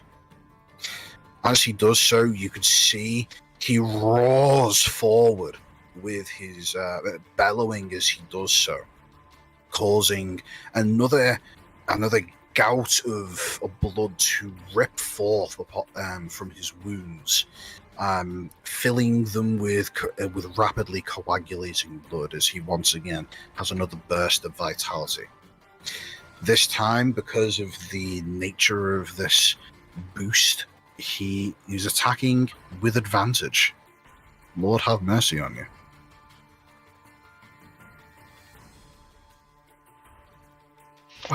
Good lord. Oh dear. Oof. That's a crit. It's a good job he Aye. rolled low on that crit. In fact, Presumably, that's really low for a crit. Well, are you sure you did that plus the thing? Uh, I think you still Yep. need to roll the crit damage, right? no, No, he rolled that's, it. that's properly rolled. The 3 He is manages to hit with a solid 14 with his crit. And I don't think I need to ask if a 29 hits, do I? no, I shall, presumably, I have enough skill as a fighter to see this coming. I shall look up to him as I see this blade coming down and say to him, clearly, your kills were well deserved, as I drop to -4. No! Wait, Minus But he's only- 4? unconscious. Yeah? Are you sure you've calculated your HP right? I don't think he's done enough damage yet. Really? I mean, yeah, of course. He didn't do enough damage yet. You did Not with it. 14, and then 14 again, that's 28. That's quite a lot of damage. 28, 38, actually. 38. Oh, 38. I have 2 remaining. Okay, I added something twice. I'm fine. Well, you're not fine. I was going to say, I don't know about fine. No, well, I can stand, and I can swing a sword in a vague direction with a level of attempted effort. He could potentially just insta-gib you, but okay.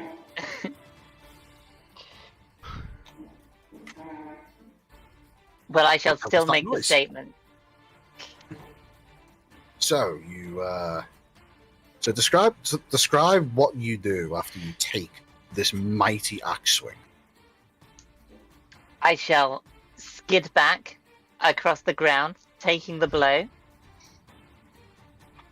probably rolling and falling to the floor, and pick myself up, using my greatsword as a prop, essentially, much like a crutch, and look That's towards funny. him, still holding the big grin. As you do so, and you feel the warmth of your own blood begin to trickle down inside your armor after taking this great axe attack from Scrack. As you do, and he looks at you once again, fully enthused within the fight, and he roars forward and shouts, "Is that everything you have?" I shall call back to him. Not quite, Scruck. If I can lay another strike on you strong enough, you could yet fall. And he just bellows out with laughter in response. He takes his axe, he plants it in the ground, and does quite a stereotypical "come at me, bro" pose. I shall. Might I recommend my- using 15 points worth of lay on hands to heal yourself? I mean, I thought it was an honorable fight. yeah, that's the thing, isn't it? I mean, he did bite you. He did. He did, and he didn't just bite it, he ate the bit. Yeah, that too. But still, this is a duel. This is not a let me stand around and drink my healing potions or whatever, and that's so that we can do a bit more. Upon seeing that she is not willing to lay on hand, CD just steps a bit further, not away from the group, but just this little bit closer in, just in case something happens. So with the blood trickling out of the armor, my own blood running down my sword, I shall lift it weakly, swing with the last of my strength, and use the weight of the blade swinging to carry myself into Scruck and make a final strike. All right. You're making this attack with advantage since he's basically giving you a free blow. Oh, Oh, no. no. Oof. That's Oh, such a sad no. way to end it. It's so sad. Why? Hold on, with advantage, don't you get to roll twice? Is that right? No, Yeah, with, which with no. advantage, it's both of those. I rolled a 2 and a 3 to hit. Oh Yeah. dear God. Can Scrap Groose give seemed- her? Can Groose give her the Scraps- inspiration? Is that yeah? Is there anything I can do? I don't think so. As far as I know, I'm. can No, see her. no. Bruce isn't a bard, and the M inspiration only applies to the player that has been given to him. I'm afraid. Oh well.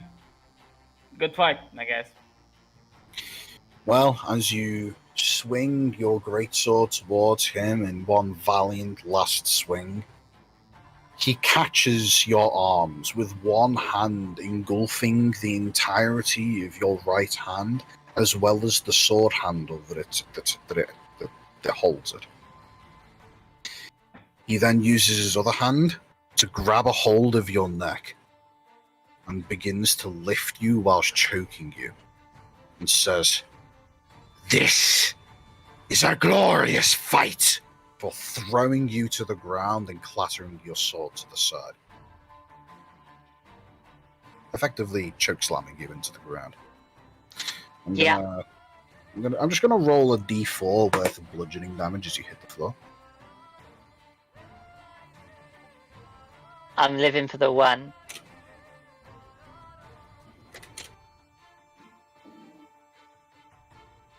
And Nope. unconscious. See you in the morning. As Well-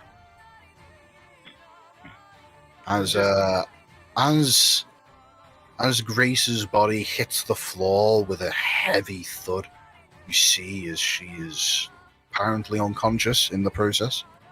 But you can also be quite confident that outside of being potentially just left there for like a good long time, it's unlikely that she will die of the bleeding of her wounds. But if any of you want to help out, now's the time.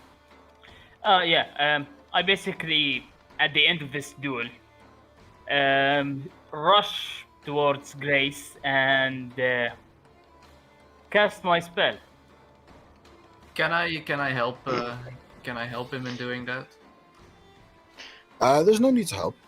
If he's casting a Cure Wounds, then it's literally just roll the dice, see how much health Grace gets. 1d8. Plus your spellcasting ability. Which is Uh-huh. 4. Is this correct? Ah, shit. Yeah, but you do need to do a /R space and then that value. Okay.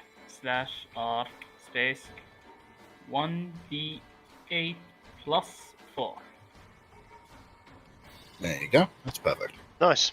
So, Grace, after what I can only imagine to be what felt like only a couple of minutes past, CD quickly runs over to you and dumps a Cure Wounds into you, restoring you to 10 hit points. As you come to, you see both the towering figure of Skrak and the much less towering figure of CD standing over your body. CD, as you're doing this, Skrak, you see as he reaches down and offers a hand to aid in Grace coming back to her feet. I shall take the hand as firmly as I can, almost as if to shake it. In respect. As he picks you up, he looks you over and says, "Your friends will help you. You won't die. This was a good fight." Indeed, Skrak. Those kills are both now rightfully yours. And you, sir, are an honourable fighter.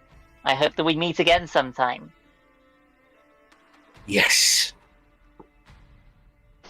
And with that, he finishes lifting you up off the ground. In doing so, it's less of a helping you up off your feet, by the way, and more of picking you up and then laying you back down again, in a standing position. Like, you do spend at least a second or two airborne.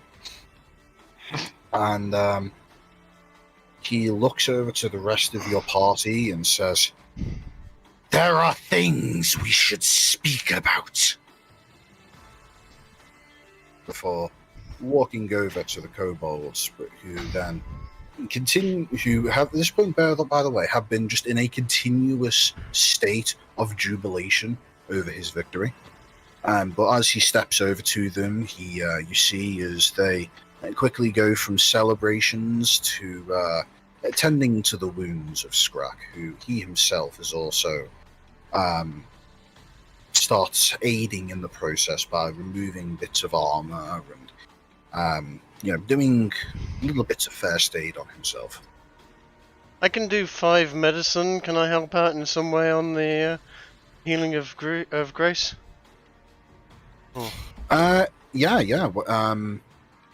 Medicine checks are typically used for either diagnosing illnesses or finding out reasons as to why people are, going through processes of struggling to survive, things like that. So, generally speaking, the only way in which you can directly help someone through the healing process is you can roll a medicine check of a DC 10, and you can prevent somebody who has fallen unconscious due to a battle wound from dying. You can, quote-unquote, stabilize them. Gotcha. So not much I can do at this point. Not that I have a healing kit or anything like that. Fair enough. Although, that's only from the perspective of mechanics. You could go over to Grace and just kind of make sure that she's sitting in the right position, make sure that the bandages are properly wrapped up, and so on and so forth. Pat on head, say there, etc. And you fought well. Yes. Yeah, pretty much. Cool. I'll make sure she's not going to die or have any unfortunate side effects from all the fucking bleeding. Clean the wounds, shit like that. Cool. Yeah, well. Apologies, my friends. I appear to have lost you some money. A single gold coin. It's nothing. It was a good show. That, but, it's a good show. I'd have paid to have watched that.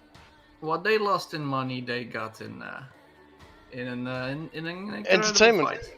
Yeah. Entertainment. Highly entertaining fight. After a minute or two pass, by the way, and you see as the same far more sensible kobold, the cook, makes her way over to your party and just looks you over and says to you, Grace, Look, you didn't really have a chance to win, so here you go. And just gives you back the 2 gold pieces. I shall accept them because I'm that much of a cheapskate. Fair enough. She hands them to Grace. Wait, and if you would take, she hands the gold to Grace, and if you attempt to take them, Chase, then she just looks at you with a with a really quite a dirty look. I take them. I shall raise a hand and I shall say, "Good cook, you've earned this coin. Carry it with you." Okay. Yeah, okay. But, just so you know, he was holding back. Mm-hmm. Well, he said something about having to have a chat with you. I've got an idea as to why it might be. There's going on a bit of a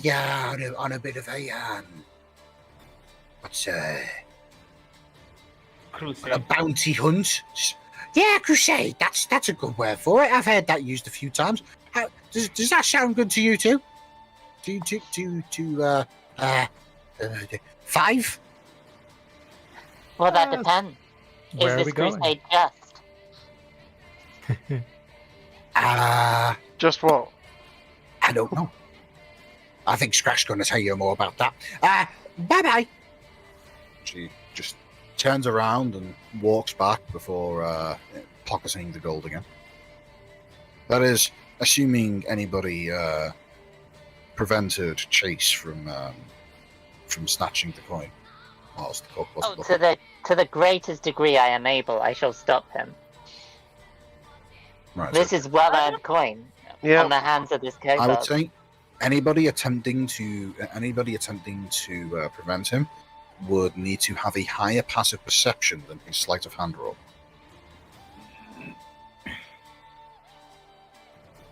Let's see. Beat my 12. You won't. Well, he's 18. Oh no, that's his roll. Where do I see my Neat. passive perception?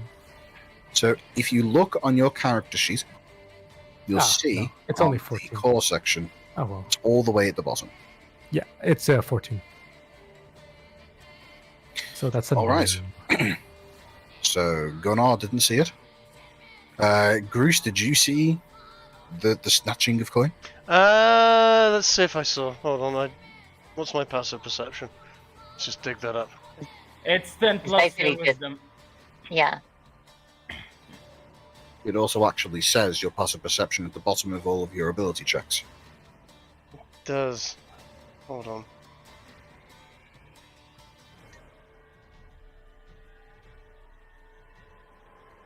I'm being blind. Sorry, Ow, ow, ow. Sorry, I'm being attacked by a cat at the moment. I do apologise. And now he's knocking everything over. Okay, down. Thank you. I've just checked all of your character sheets. Yeah. None of you have a high enough passive perception. So, yeah. Chase, Yeah. go ahead and add 2 gold pieces to your inventory as you. Hey, as you I made some money snatch- back. You snatch away the coin that was rightfully won by the kobolds. Mm. Oh well. You horrible little bitch. Look, Anyway. I How started did the it? fucking streets, okay? I'm not wasting some money because of an honor duel. Do you wear a hat? Does it fit properly? I have a link to the Navalaga right now. Let me just get it out.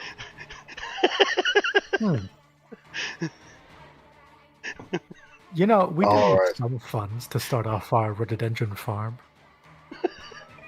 We probably do. Look, it's alright, man. I just need the money, okay? Like, it's nothing, it's not personal, man. I just, like, I hate wasting money like that, okay? It's really wasteful for me to do that, okay? I'm sorry, man, I'm sorry.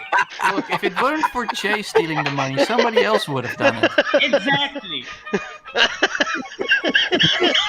I mean, it's not like druids are responsible for running 50% of all the banks inside of the continent. And it's not like they ultimately work for the tieflings in which they use it to launder money. I mean, okay, I'm gonna stop now. Who chose this music? It's awesome. And with the Kogu Collector rounded out, that was perfect. Good job, Chase. In fact, you know what? As reward for that glorious example of just absolute perfection to the name Seedy, have DM inspiration. Yay! I added one.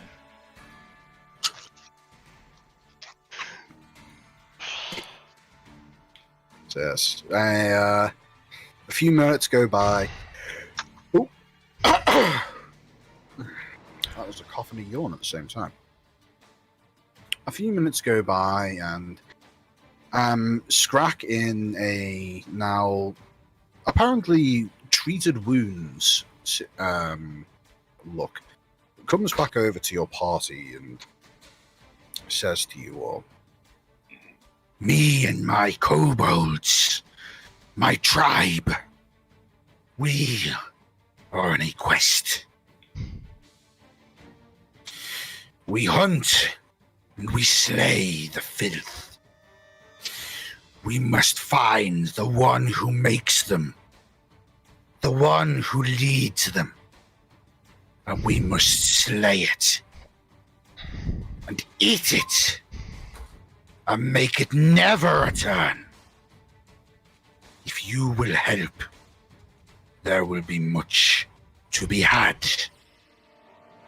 Treasures, honor, and blood. He got me treasures. Indeed. I was under the impression that goblins made each other. They Just are means filth. They I are mean, filth. I mean, Yeah. it sounds And like a also giggle, rich. and yeah, screw him. Why not? Sounds like a love. Hey, I mean, they did find it. They did find the honey from one of their shamans, I think, if I recall correctly. So we might find more. Okay, sold. I'm in. I would always take a sword for honor. Good. I guess. For now. With our numbers, they will not survive. I'm just happy now we're going to an intercontinental fucking trip, away from any heavy population, centers, towns, areas where I can be easily tracked down. So I'm sold. Good. Scrack just looks at you, CD, and just nods. Wait, we're going to a different continent? Intercontinent means inside of the continent, but Ah. I thought it meant loss of bowel movement or control. But okay.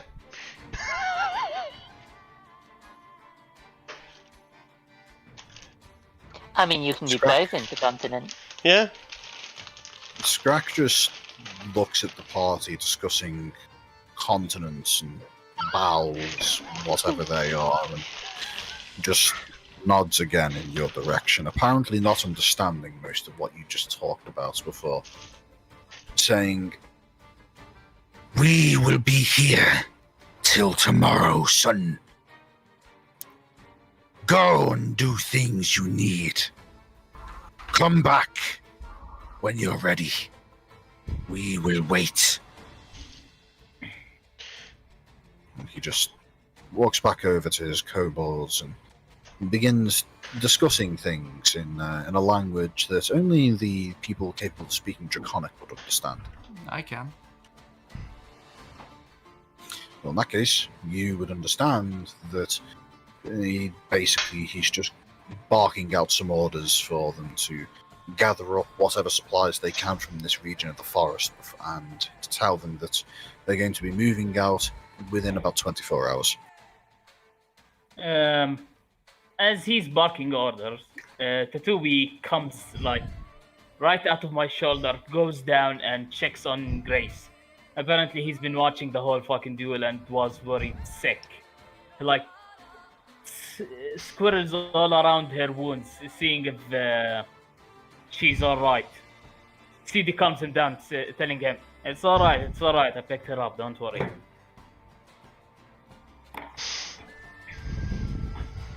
Grace, do you have anything to say to Okay. Tatooine? He's been really worried.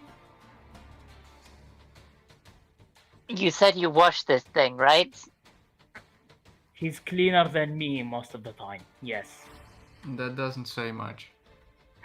That doesn't answer the question, no.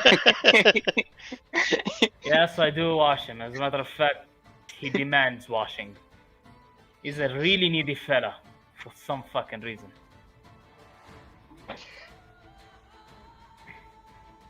I mean, if you roll a quick perception, you'd see that he is really fucking unnaturally clean. He's also a rat. Yeah, but he's well groomed. Thank you very much.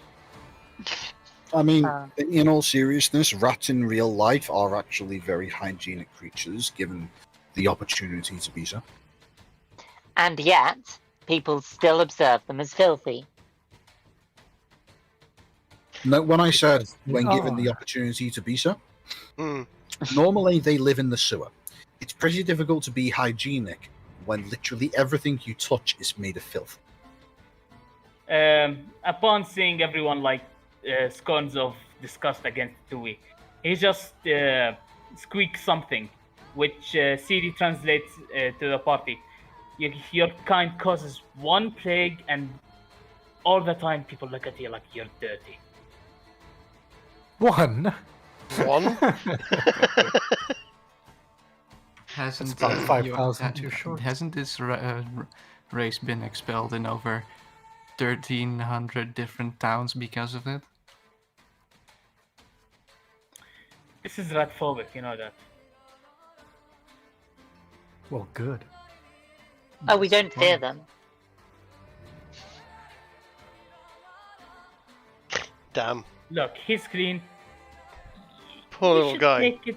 He was worried about you. Come on, just give him that.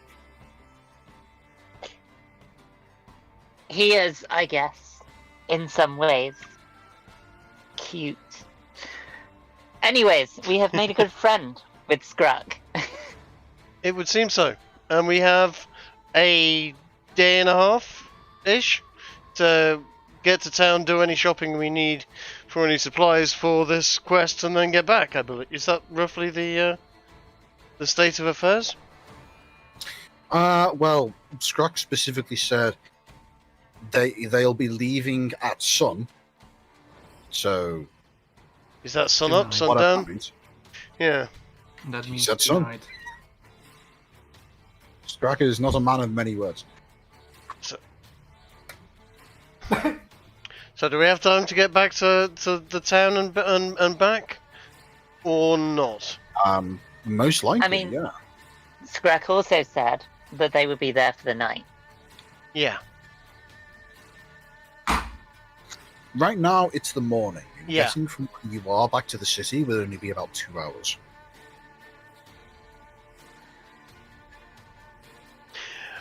It would be my suggestion, unless we have any other urgent pressing matters out in the middle of the wilderness, to No, take that sounds good. whatever junk we've got, flog it, and turn whatever coin we have into things that we might need for this journey. Yeah, that sounds good. We've That seems a found reasonable quite a lot suggestion. of junk that we may be able to sell as well. Because you've got And- a whole list of clobber that we may. Was any of it? Was that stuff that you guys got out of the cave? Some of it looked like it might have been interesting, and most of it was just sort of. The rest We is can, We got a we can magical look, we can amulet. take a look at it as We we got go a magical to the city. amulet, an armor thing, some weapon.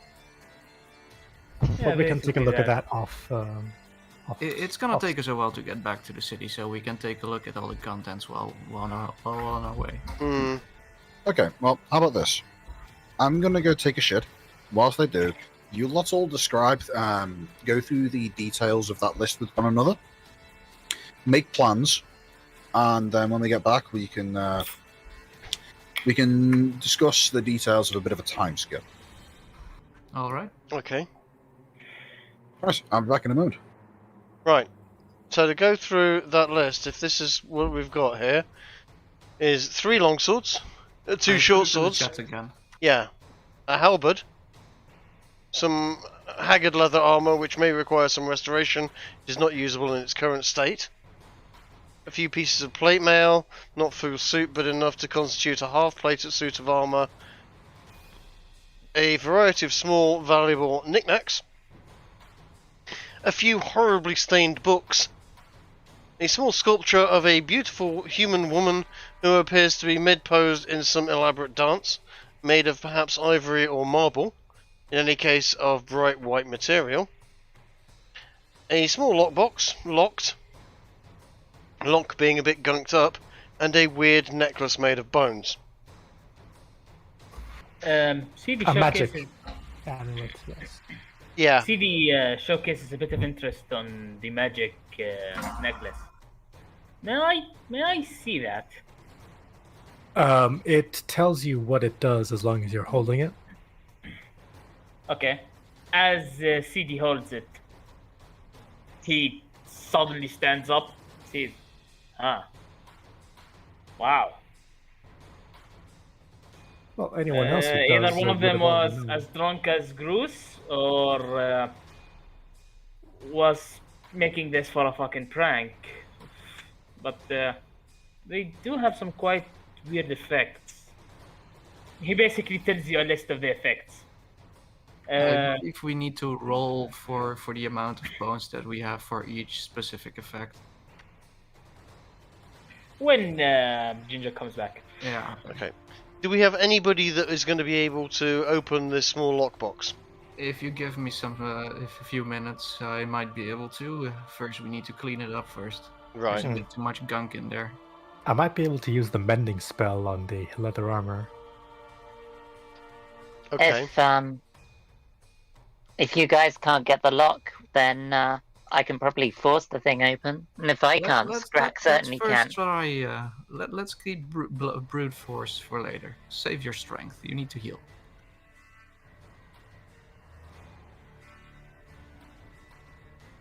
So, the swords, long sword, short sword, and halberd, are they useful to anyone, or are they just essentially scrap metal that we can sell? Pretty much. I feel like we scrap don't metal, I really think. have any usage for old swords Yeah. carried by bandits, do we now? No. Or a halberd, for that matter. Honestly, would have been more useful if they'd left a dagger or something. But yeah, we don't have use for long blades. The sculpture, it looks valuable, I guess. It does. I think we need to find out if it's anyone in particular, or I mean, there's part of me wants to smash it and see if there's anything inside it, but that seems like a waste. I suppose Half we a can suit try. of full plate is good value. That's a lot of money sat there. What, that half plate suit? Mm. Yeah. Yeah. Well, we'll see when he gets back, and I can try and repair the leather armor. I don't think the leather armor does me any good. No, but we can sell it. But yeah, so it's essentially, yeah. Most of this is for sale, I would imagine. What's in the books? What's in the books? What's in the books? Can anyone read the books? I don't think we tried yet. CD is silent when asked that question. Judging by how much they smell when they're closed, I fear we probably shouldn't open them in a... If someone has prestidigitation, this is the time to use it. What is that? It's let me see if I do have it. Nope, I don't. If I remember rightly, that spell is overpowered as shit. If used correctly. Yeah, that's the one that lets you soil someone from 30 feet away. Yeah. What? It's a spell that allows you to instantly clean or dirty something. For example, if you see a bandit and you want to make him look like he shat himself, you cast Prestidigitation, and his pants are going to be wet. Oh, no. Not even that. Not even to that point. That is minor. Like, Prestidigitation specifically says that it will clean or soil things, not make them appear clean or soil. If you wish to make that bandit look like he has had an accident in the bowels department, you can just fill his underwear with literal excrement, but it's not his own. Yeah. This has potential power. I do have prestidigitation. Oh god. Okay. Okay, well, that box in that case doesn't necessarily have to be gunked up. And also, you can Make Let me people just shit add it to my, themselves at will. Let me just go ahead and add it to my list here.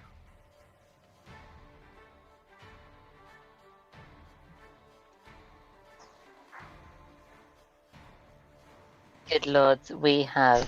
So essentially, if you have the powers of prestidigitation, you are now on cleaning duty. Oh no. You are what they call a reverse janitor. Not only do you have the power to clean things thoroughly, but everyone has to be nice to you about it, otherwise you will soil it in return. Yes. Bear in mind, you could have also filled the cook pot with said soil as well. Oh god. Oh, I would have killed him if he did that. You I could. do not take many things seriously. But when it comes to cooking, I am serious. He can also do the washing up very, very quickly. Ah, nice.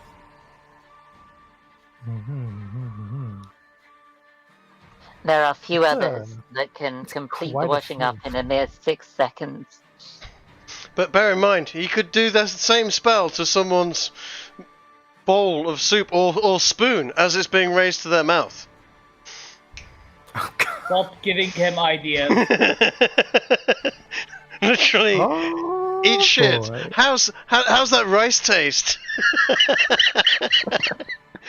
Etc. Well, can you not also, like, flavour food with it? I guess. Flavor, quote unquote.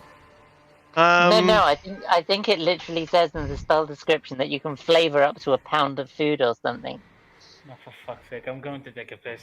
Call me So back when you you're could you pissed. could you could get a big bag of sand, and flavour it to be sugar. Yeah, Okay, and then make people tea, or whatever, and give them 2 sugars and they drink some sand, or something else. Oh wait, it's you chill, warm, or flavor up to 1 cubic foot of non-living material for 1 hour. there it is.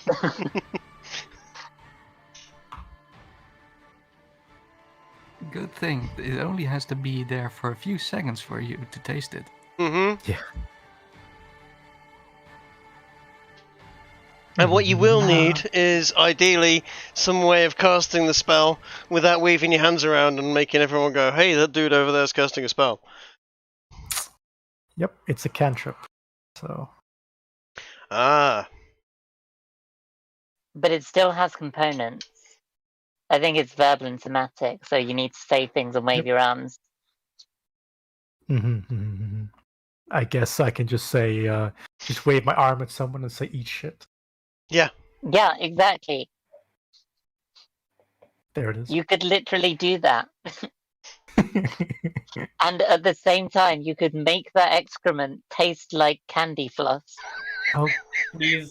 but why would I want to do that? Because Then they would want to eat more. Yes. This is turning to either a crime on humanity or a really fucking weird kink, and I don't know which is worse. I know how I'm you wondering. feel, Jace. Ah, Oh hello. no, oh no. He could hear everything. Yes, I have Bluetooth earphones. I've been listening to your conversation. It seems that you have several questions, but apparently none as many as I do. What the fuck? So I've just discovered that prestidigitation is a spell that I can cast. Uh-huh. And we were just Prestidigitation is very useful. I might Especially point for these out soiled books. that, I might point out, by the way, that the act of cleaning or soiling a garment is very specifically the process of either removing or giving it stains and things of that nature. Mm-hmm. You can't just point at someone and say, "Here, have a surprise turd." You could, however, point at someone's hand, cast prestidigitation, and basically give them an ass skid mark across their palm. Oh, don't give him No, You it's, hear it's good that CD he's, talking to God. Don't give them ideas, for fuck's sake. Can I take the question that you raised to us and Uno reverse that thing? Mm. Like Whoa. Ginger. What the fuck? Yeah. If Yeah. I use...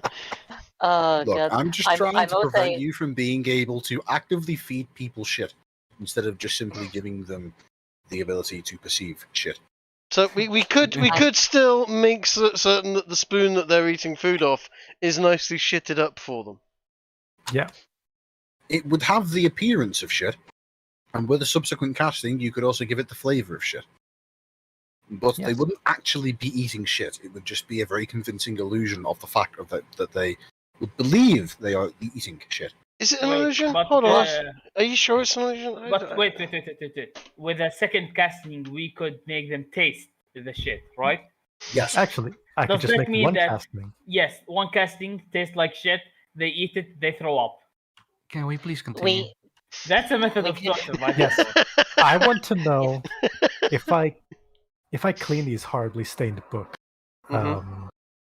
What do we see within them? Wow. Why don't you try doing that?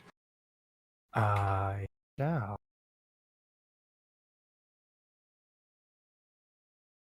And also degunk the small log box while he's at it. Well, I think prestidigitation is mostly just illusion magic, so I can't actually ungunk it.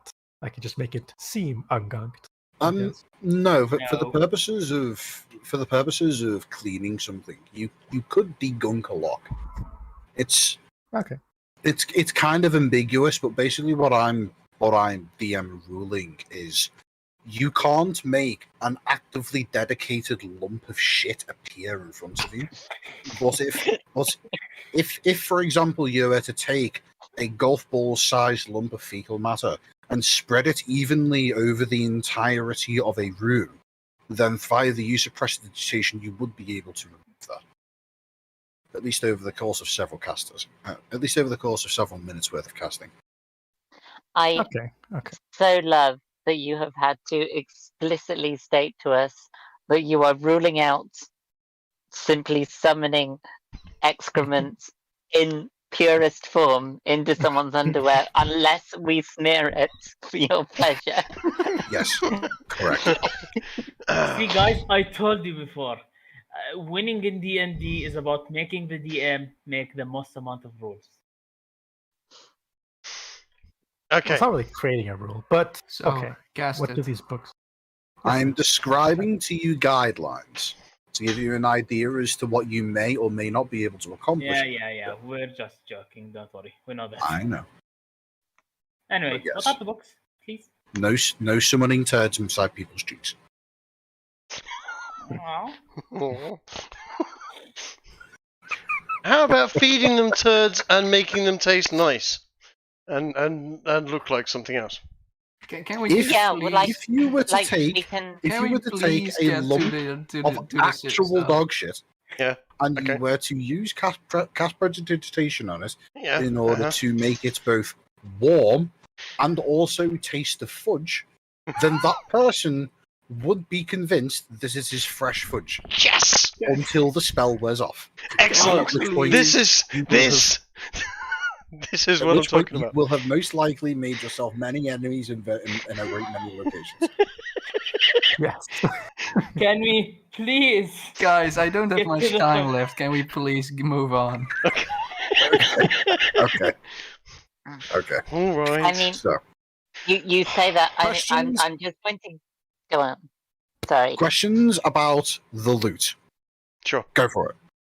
We were planning Can I on use selling mending to the repair the weapons, leather armor? and Yes, you Gandalf can. wants to clean the books and the lockbox. And I would plan say- to use my thieves' tools to open it.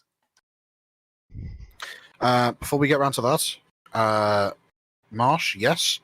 Via the use of the mending cantrip, over the course of an hour, you can repair the leather armor to a serviceable state. It won't look new, it will look used, but it will still be serviceable. Okay. Theo, your question. The cleaned lock. I want to open it. Yes, after it's been cleaned via the user prestidigitation, you'll be able to use a lockpick on the lockbox. With a 20 on your thieves' tools, you are easily able to unlock that lockbox. I haven't quite decided what's going to be inside the lockbox, so we will get to that in a bit. Next question. The small sculpture, does it feel hollow? Has anything in it? And in a better light, what is it actually made out of? Give me an investigation check in order to try and determine the precise nature of the sculpture. Ooh. The sculpture appears to be made of a bright white material, perhaps ivory or perhaps marble. Does it seem hollow? Maybe? You can't tell. You rolled a 7. Cheers. Oh, for fuck. Gunnar, can you see what the fuck this is? Can anybody else? I mean, my investigation's 0, so I can give it a try. Sure, yeah. He gives it to Grigori. Alright. Oh, good. Alright. After looking through after looking over the material and comparing it against various other materials, like seeing what scratches it, what doesn't, you're able to determine that the sculpture appears, at the very least, to be made of it appears to be made of some kind of tusk-like material. It's you would guess some kind of large bone of some sort. Nothing in particular comes to mind in regards to specific creatures, but there's a variety of creatures that are large enough to be able to produce a large enough chunk of bone that something is carved out of. In regards to it being hollow, you knock on it in a variety of locations, most notably around the base. Doesn't appear to be hollow. Okay, and what about the books? Is there anything that we can read? Yes, once they've been cleaned up via the use of prestidigitation, it appears as though there are 3 books. The first one, it doesn't have a title on the front, but unfortunately the interior has been mostly torn out. You get the impression that it may have been used as toilet paper at some point. But looking over it, you can tell that even if it was to be restored, at best you could flog it for a couple copper pieces if you're lucky. Maybe recycled into a journal of some sort. In fact, it's entirely possible it could have been a journal in the first place, but in either case, not terribly useful. I'll take the book. The second book is actually not written in Common. It is instead written in Dwarven, and appears to be a rather brief history describing. It describes some of the well-known history of the Dwarven kingdoms, in detailing how there was once 4 Dwarven kingdoms, but they have since been consolidated and gone through various means of political taking over, so on and so forth.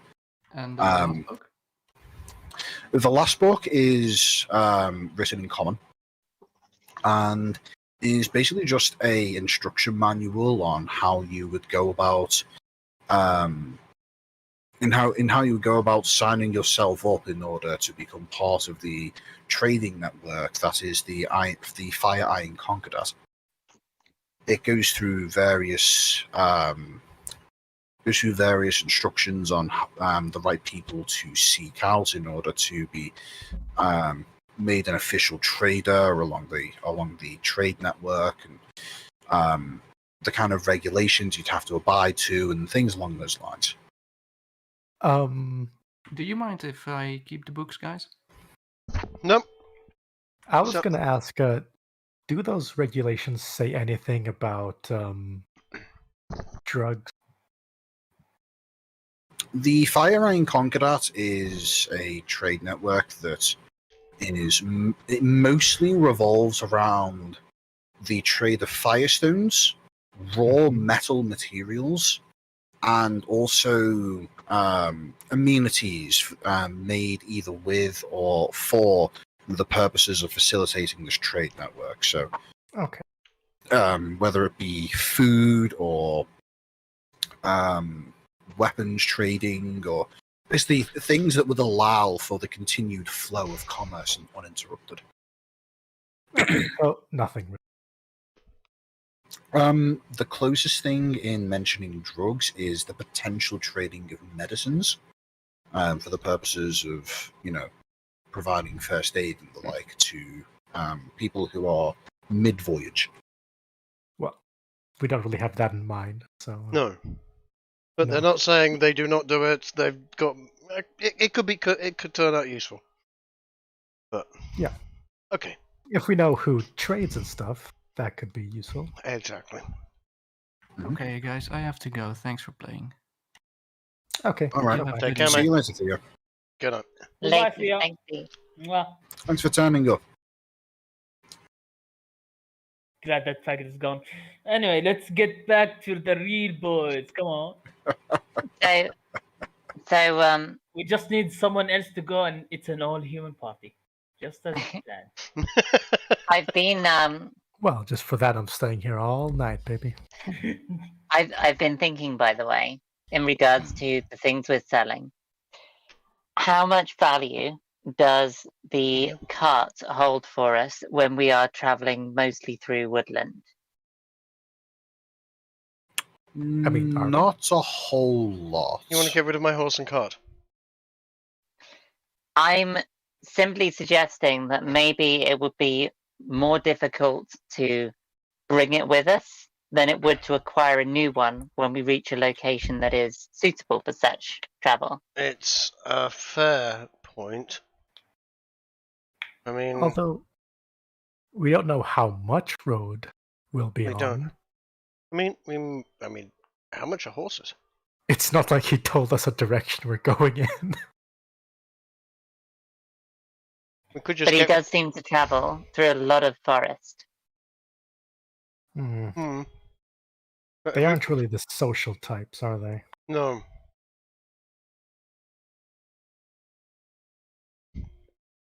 Hmm. So, Mhm. I'm nicking the amulet. Does anybody have anything they want to say about that? You mean the goblin bone necklace? Yes. Well, Sure. does You can anybody take have I any mean- objections? No, not really.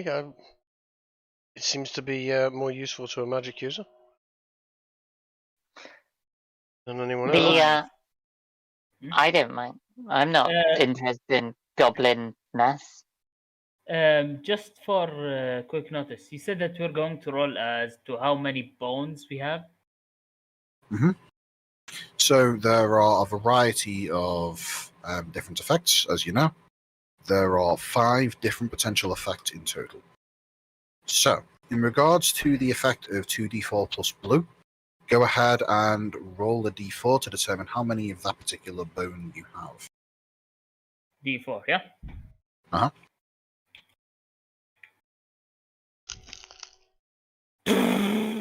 That's unfortunate. Huh. So you only have one example of 2d4 plus blue. Alright, we only have 1 2d4 plus blue.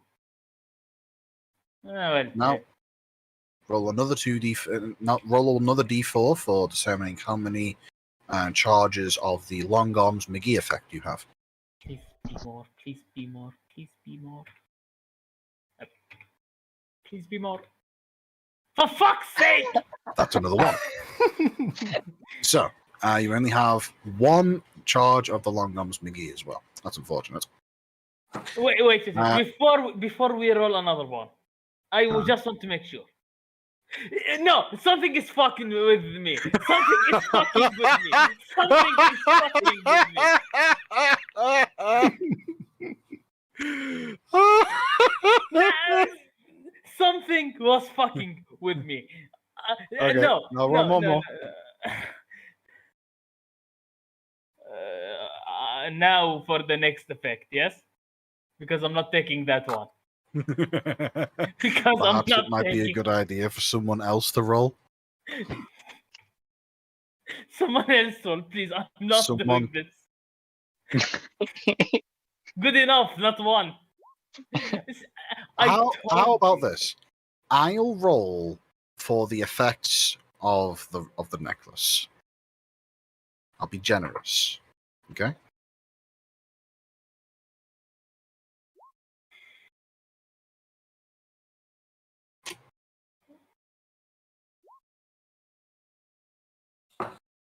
All right. That's just So- as bad. It's fate. So you get a single charge of 2d4 plus blue, 2 charges of Long Arms McGee, 2 charges of Kiss It Better, 1 charge of Not Silent Quite Deadly, and 2 charges of Misery Loves Company. You see, viewers, when I told the story of how, even though I'm playing with 7 luck on Fallout New Vegas, I still run out of money, I wasn't joking or lying.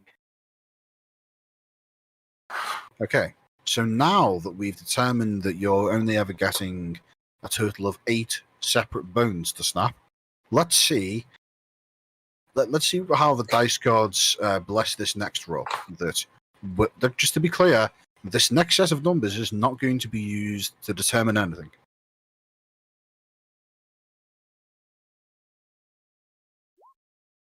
Yeah. That's so very sad, isn't it, guys? Can we take that one, please? Yeah, go ahead. You use those Thank numbers you. to determine the effect of your bone necklace. All right. So I'm just gonna write it in chat.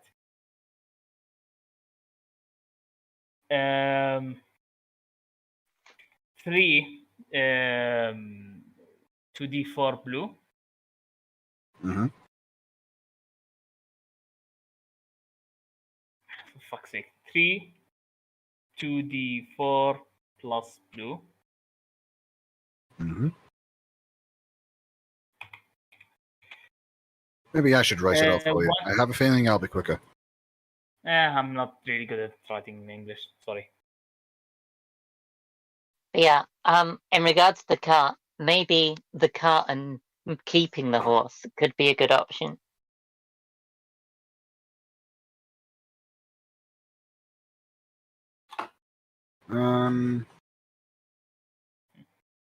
Yeah.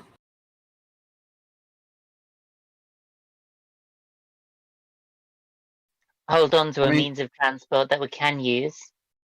And Yeah. Well, you see, the thing is, a horse does have much better ability to travel on non-road material than a cart does. mhm. There you go. Those are the number of charges you have for each of the effects. A total of 14 bones. Nice. Thank you.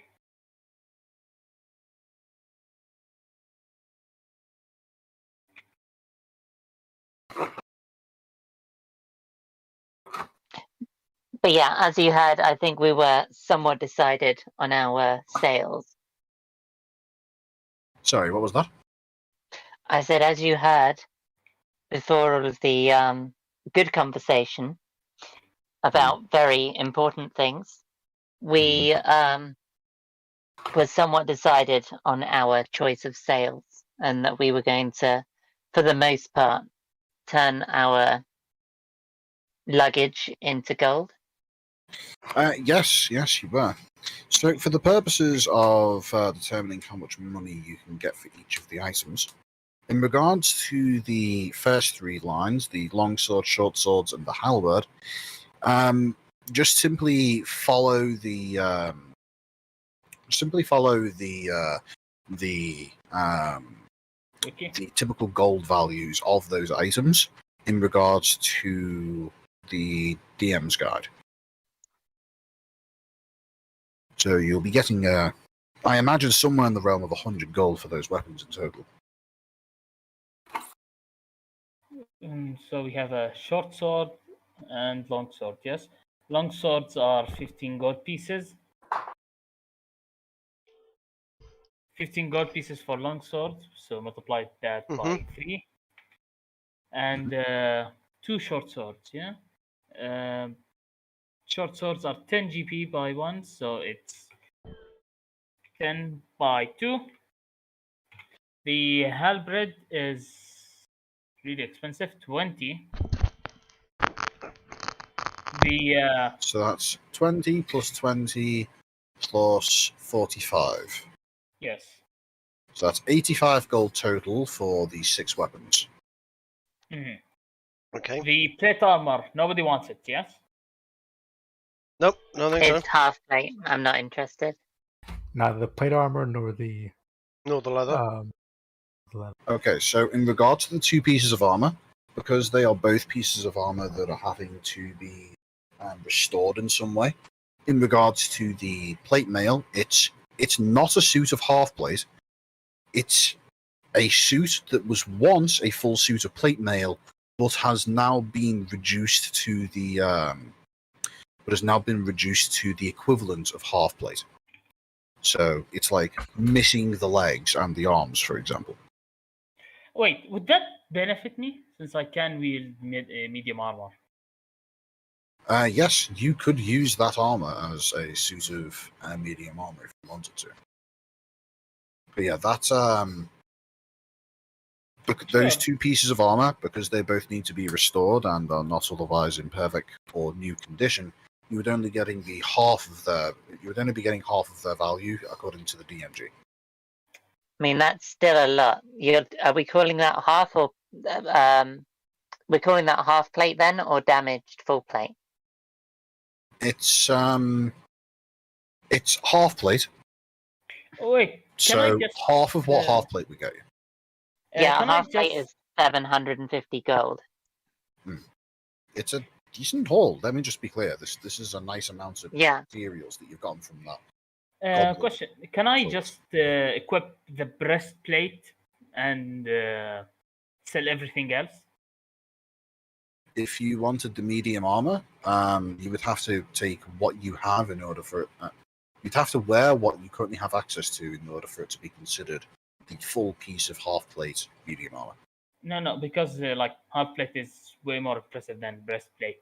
So I just want to take the breastplate. Like that's it. Ah, right. Okay. Let me take a look at breastplate.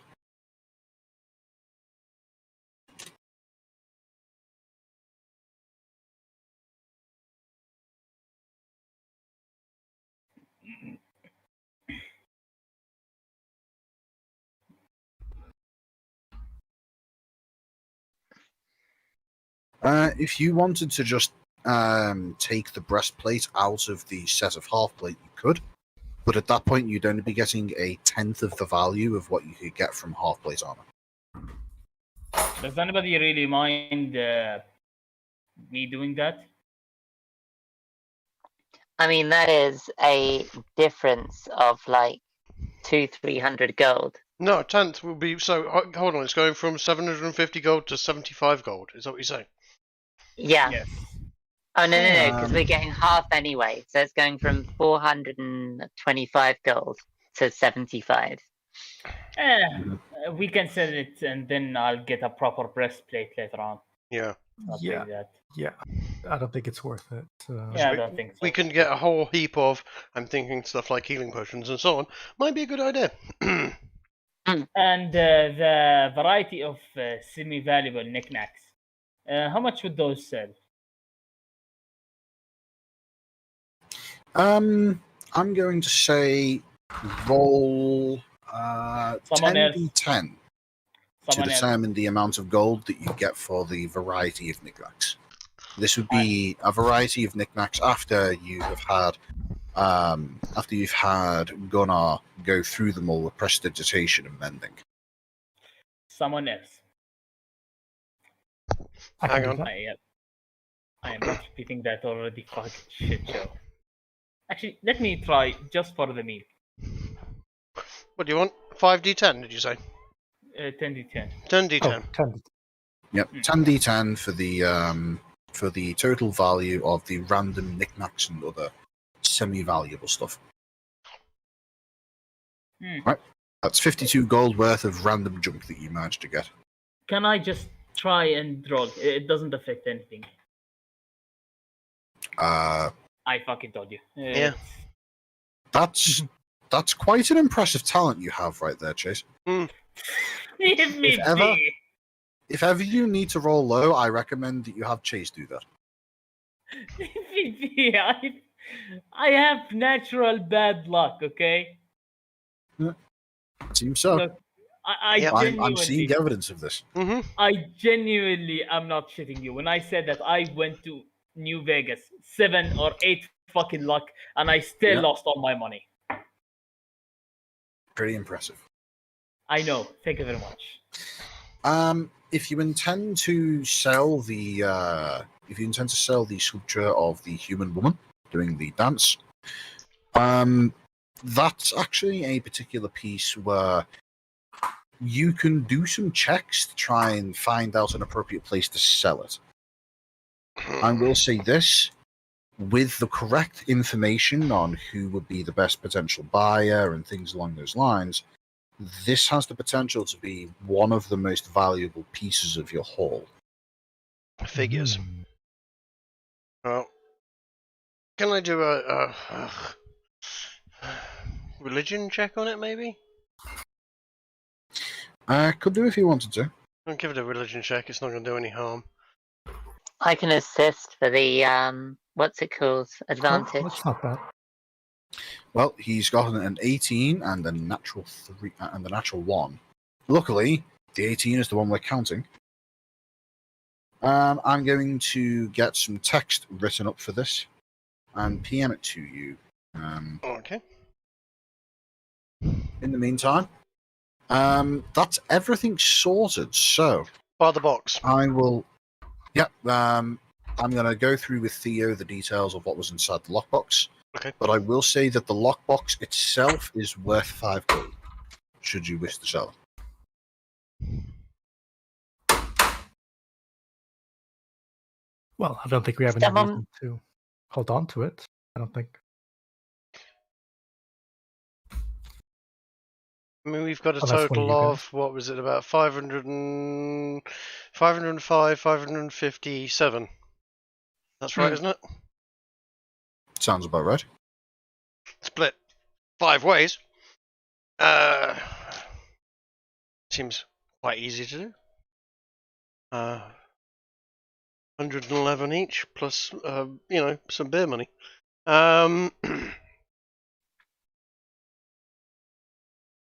That's quite a nice little haul. Works for me. So I suggest we would go and do that. Of course, we need to have a look at what is to be said about said statue.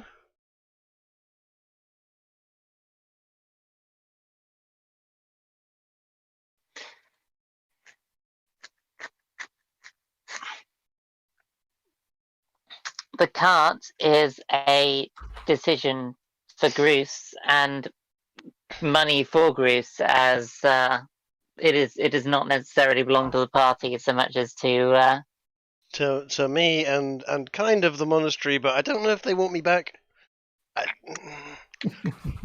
I wonder why. Not like you drunk all of their inventory. Might have caused a few problems here and there, etc. You know, it's irrelevant. Right,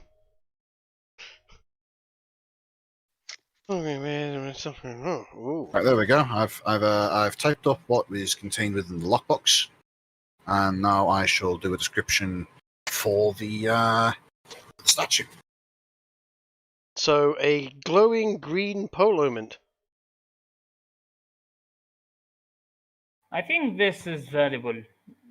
Well, anything that glows is usually pretty interesting. But like valuable as in, I think we better not sell it valuable. Yeah. It's radioactive jade.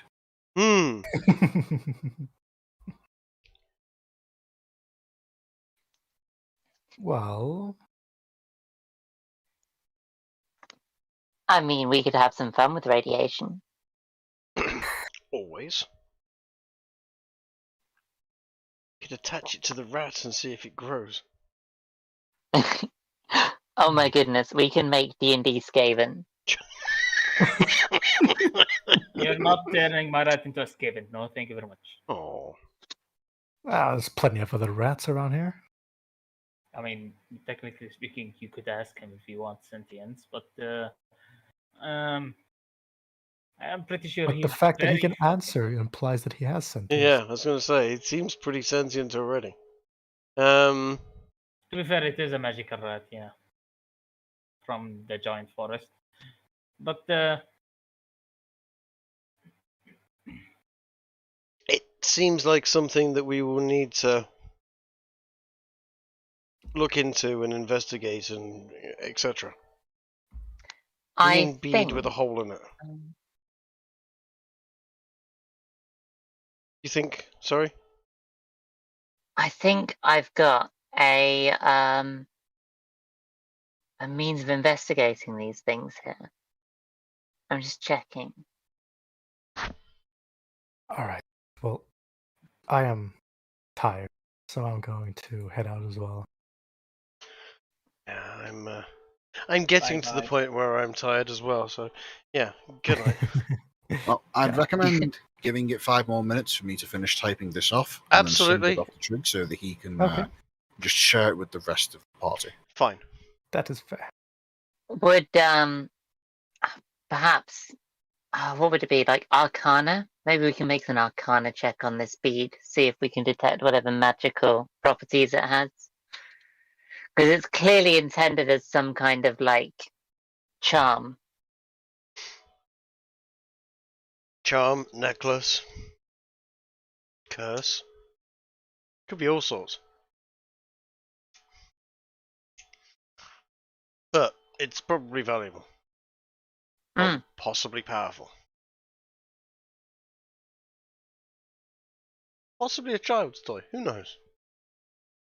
Do we have anyone here who's I knowledgeable in the arcane? I don't have I am. Arcana.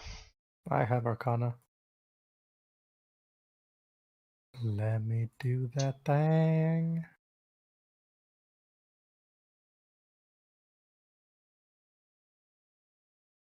That spell. I'm thinking of giving CD a Slavic look. What do you think? Hey, that's not bad. Oof. Nice. That's fair enough.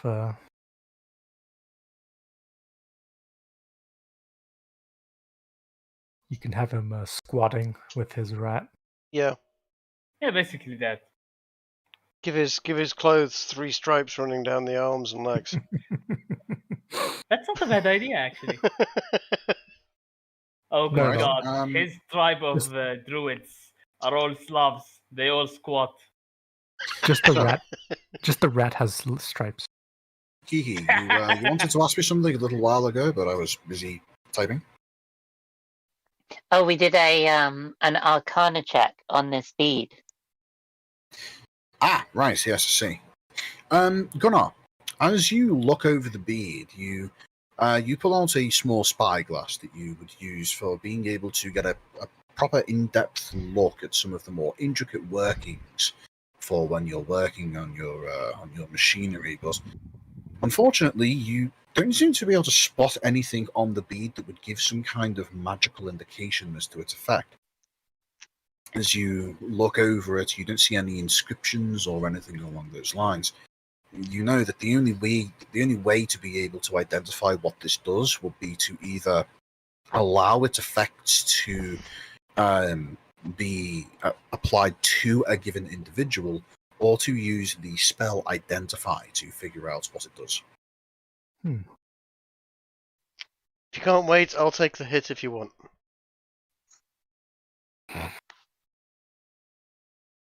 Oh, I know someone's gonna ask this, so no, Tatooine will not be eating that thing. Okay. I can cast the Identify spell. Well, look who's useful. Yeah. Coming up. Identify is madly useful. Okay. Do you have the pearl necessary to cast it? You need a pearl. I do not have any pearls. At least I believe you need a pearl.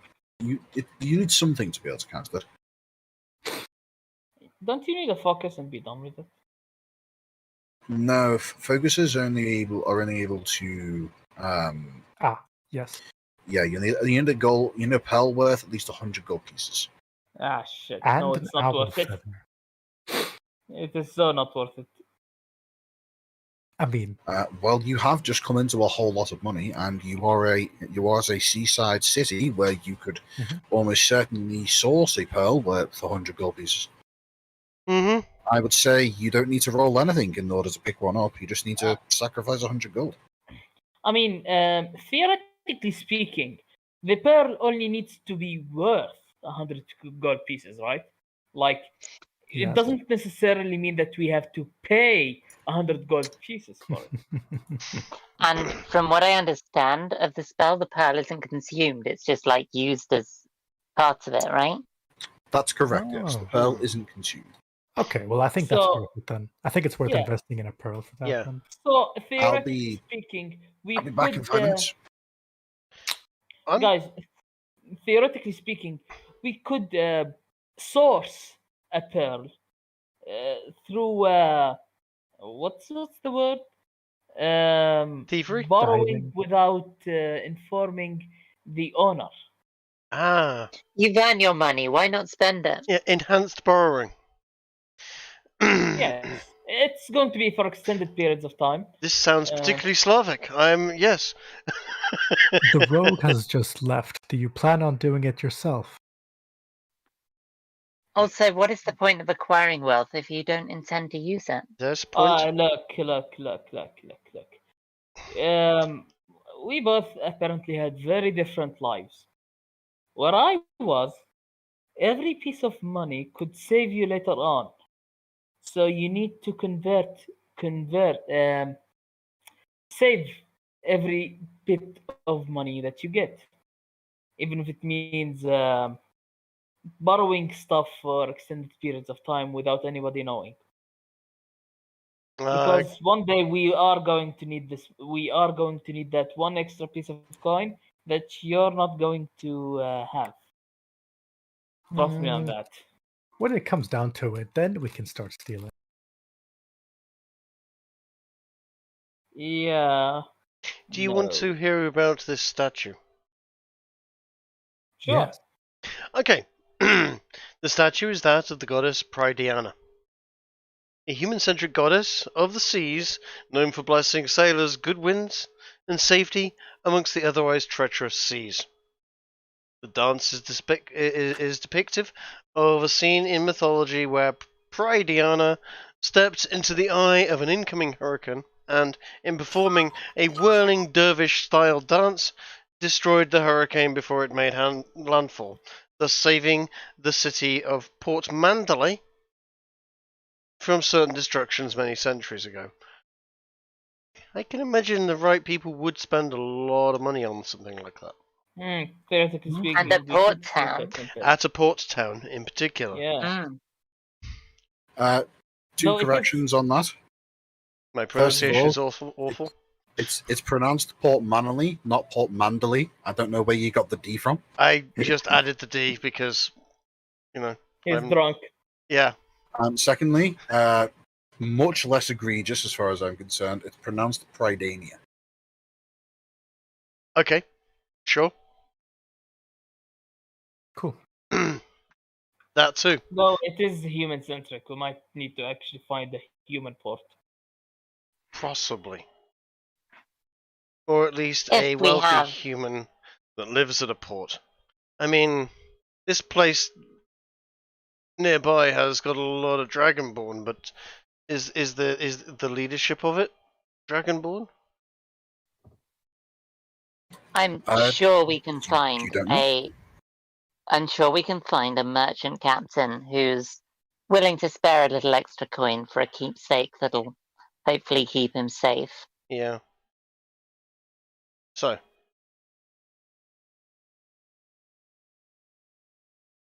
We have good shit. We have a trip to make back to port and sell said goods and identify this bead and sell the statue. And then get back to the giant walking alligator and set off for a crusade. Always up for a crusade. By the way, Not a should good you guess. decide to dedicate your 100 gold to the obtaining of a pearl for the use of identify, you can just simply say so, and I will give you the effects of the bead.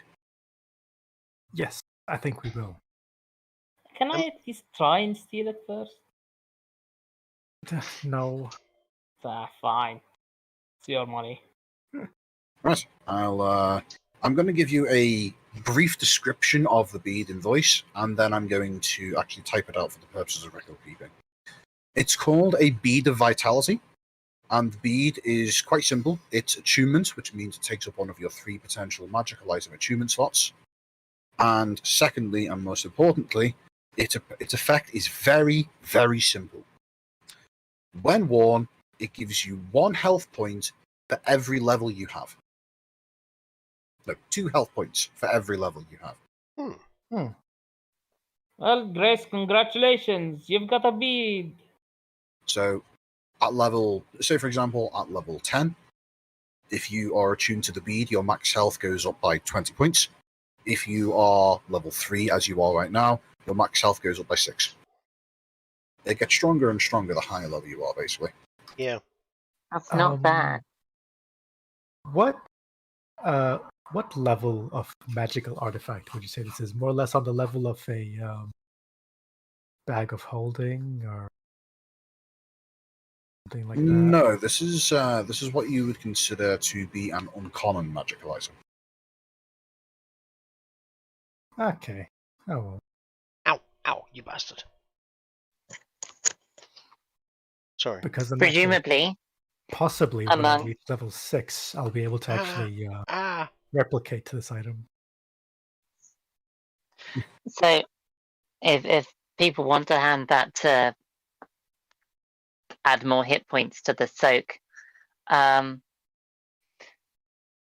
Makes sense. I shall take a presumably I've got some leather cording or something, and simply tie it off in a necklace and attune to said item.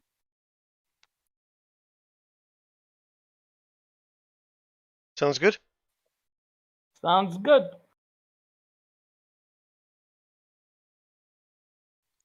Right. Well, with that all said, Mhm. I'd say, given that it's now 11 British time, it's an appropriate time to end the session. Wouldn't Yes. you all agree? I agree. Sounds Yay. good. I have rogue cleric issues over here, in that I'm being bitten and then licked by my cat. I can tell by the screams of pain you've been giving for the last 10 minutes. Oh, okay. Yeah, I tried to mute microphone for some of that. Okay then. Right. I think good night. Good night, y'all. Good night. Thanks for Alrighty. watching.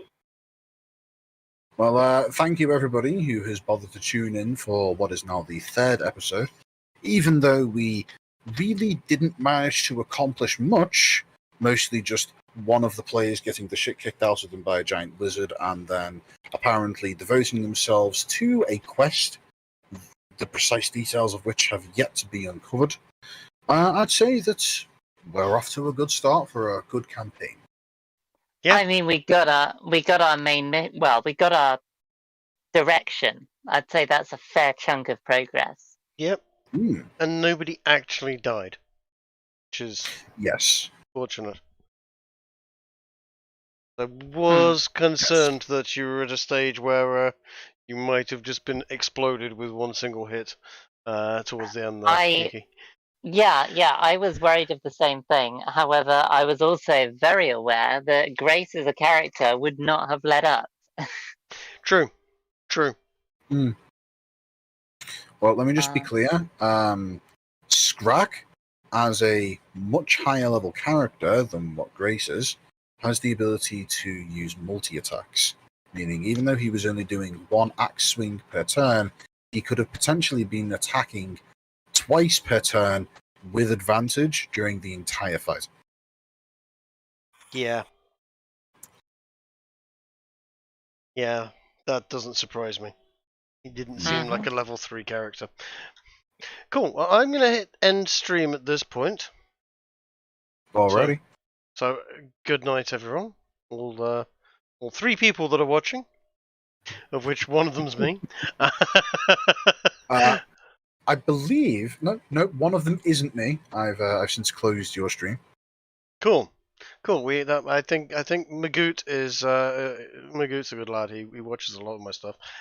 He's watching, so well, I'd catch be you all interested later. to hear his opinion on how the game's been going so far. Yeah, me too. Yes. Good night to Nagoot. And yeah, we will see you next week. Right.